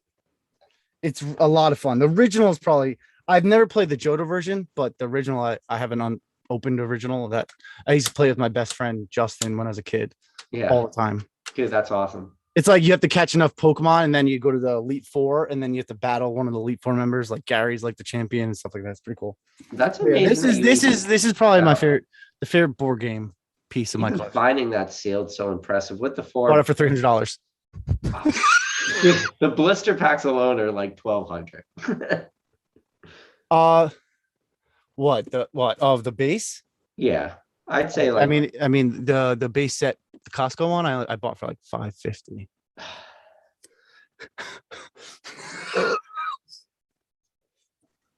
I feel bad telling people like what it was the time. It was Yeah, like this I bought for 300. I was like bored. I was like, I need to find something to buy, and I just randomly found this somehow. wow. And it was poorly titled on eBay, and I think these go I think John Pokemon Radar bought one of these for I want to say like 5,000-6,000 or something like that. So Basic Trainer had kind of a high tier great question. Give me Said, Cool Trainer Ryan, would you sell your entire collection in one transaction for the right price right now today? And I'm excited to hear what his answer is because I feel like the answer's got to be no. You could hear him like just chatting in the background. But that's a good question, Basic Trainer. But would you do it, Ryan? There's no goddamn way. There's no goddamn chance I No would way. ever sell everything. No chance. Like It's like no, because you can't rebuild how it. would you price everything? How would you price everything? Like seriously, how would you price everything? You just make up a number, I guess. Like, It's realistically, like yeah. a doc. No. You do I the mean- Dr. Evil scene where you just start making up a number. But like, see, like there's my collection is worth more than money to me. It really is. That's is. how you know a true collector. Like someone could offer me 5 million, I'd say no. And that's probably more than it's actually worth. 10 million, no, I'm good. 50 million, no, I'm good. Really? 50 Yeah. mil. No. Dude, come on. No, that's like how much money would it take for you to compromise your morals? $10. How much money would it take? How much would it take to compromise? I say at least 500 billion $500 billion. to compromise my morals, even the slightest. Yes, 500 million, and people do it for like $10. I said $10 joking, but No, yeah, but I'm just saying people do it for $10. yeah. But yeah, no, Yeah. you gotta understand like the journey that I've been on to collect all that I have. You know, it's worth way much. It's worth way more to me than money could ever. You know, I love that you call it a journey too, because I always talk to people, it's the Pokemon journey, man. It's just it is. It's like it's been an amazing journey. It's been so much fun. And It's beneficial across the board too. It's not just a financial thing. It's it not just was never emotional a thing. financial thing. It was never a financial thing Yeah. until a year Yeah. or two. Yeah. It's never been a financial thing. Like, yeah, like, oh, it's cool. Like things went up like a little bit. Like, yay. But like, it's always been like just my collection, like enjoying the hobby, meeting people, talking with people, making friends, hmm and then just enjoying things together, and helping people out when they need help. Like, So Wes brought up a good point, Ryan. So he said, what's the biggest ripoff you've ever had happen to you? And I think this is a good question because you've bought in so much sealed product over the course of, these couple of years. How have you managed to navigate that in a way where you haven't been super scammed? I've it's basically knowing who you're buying from. Like, especially like I bought a lot from Mac, the guy I had those big deals with, and he was an old hobby shop. Obviously, everything's gonna be legit. Yeah. I have a Connect right now that used to be an old distributor for GTS. Everything's legit. I bought I bought a lot from those big like DA Card Roll, Troll and Toad, or Blowout Cards. But like when I bought things on eBay, I mean, they were at a time where things were like 700,000, 2,000. No one's faking things or resealing things for that low of a return. Yeah. Because the legal trouble is not worth that small of a return. Yeah. But now people can make 15K, it's a risk that they're more willing to take, Yeah. So Have you ever been scammed big time? I mean, you said you bought that box for Rev. early on, I sent somebody, friends and family, $70 for a couple full arts, and I didn't get no cards. That's about it.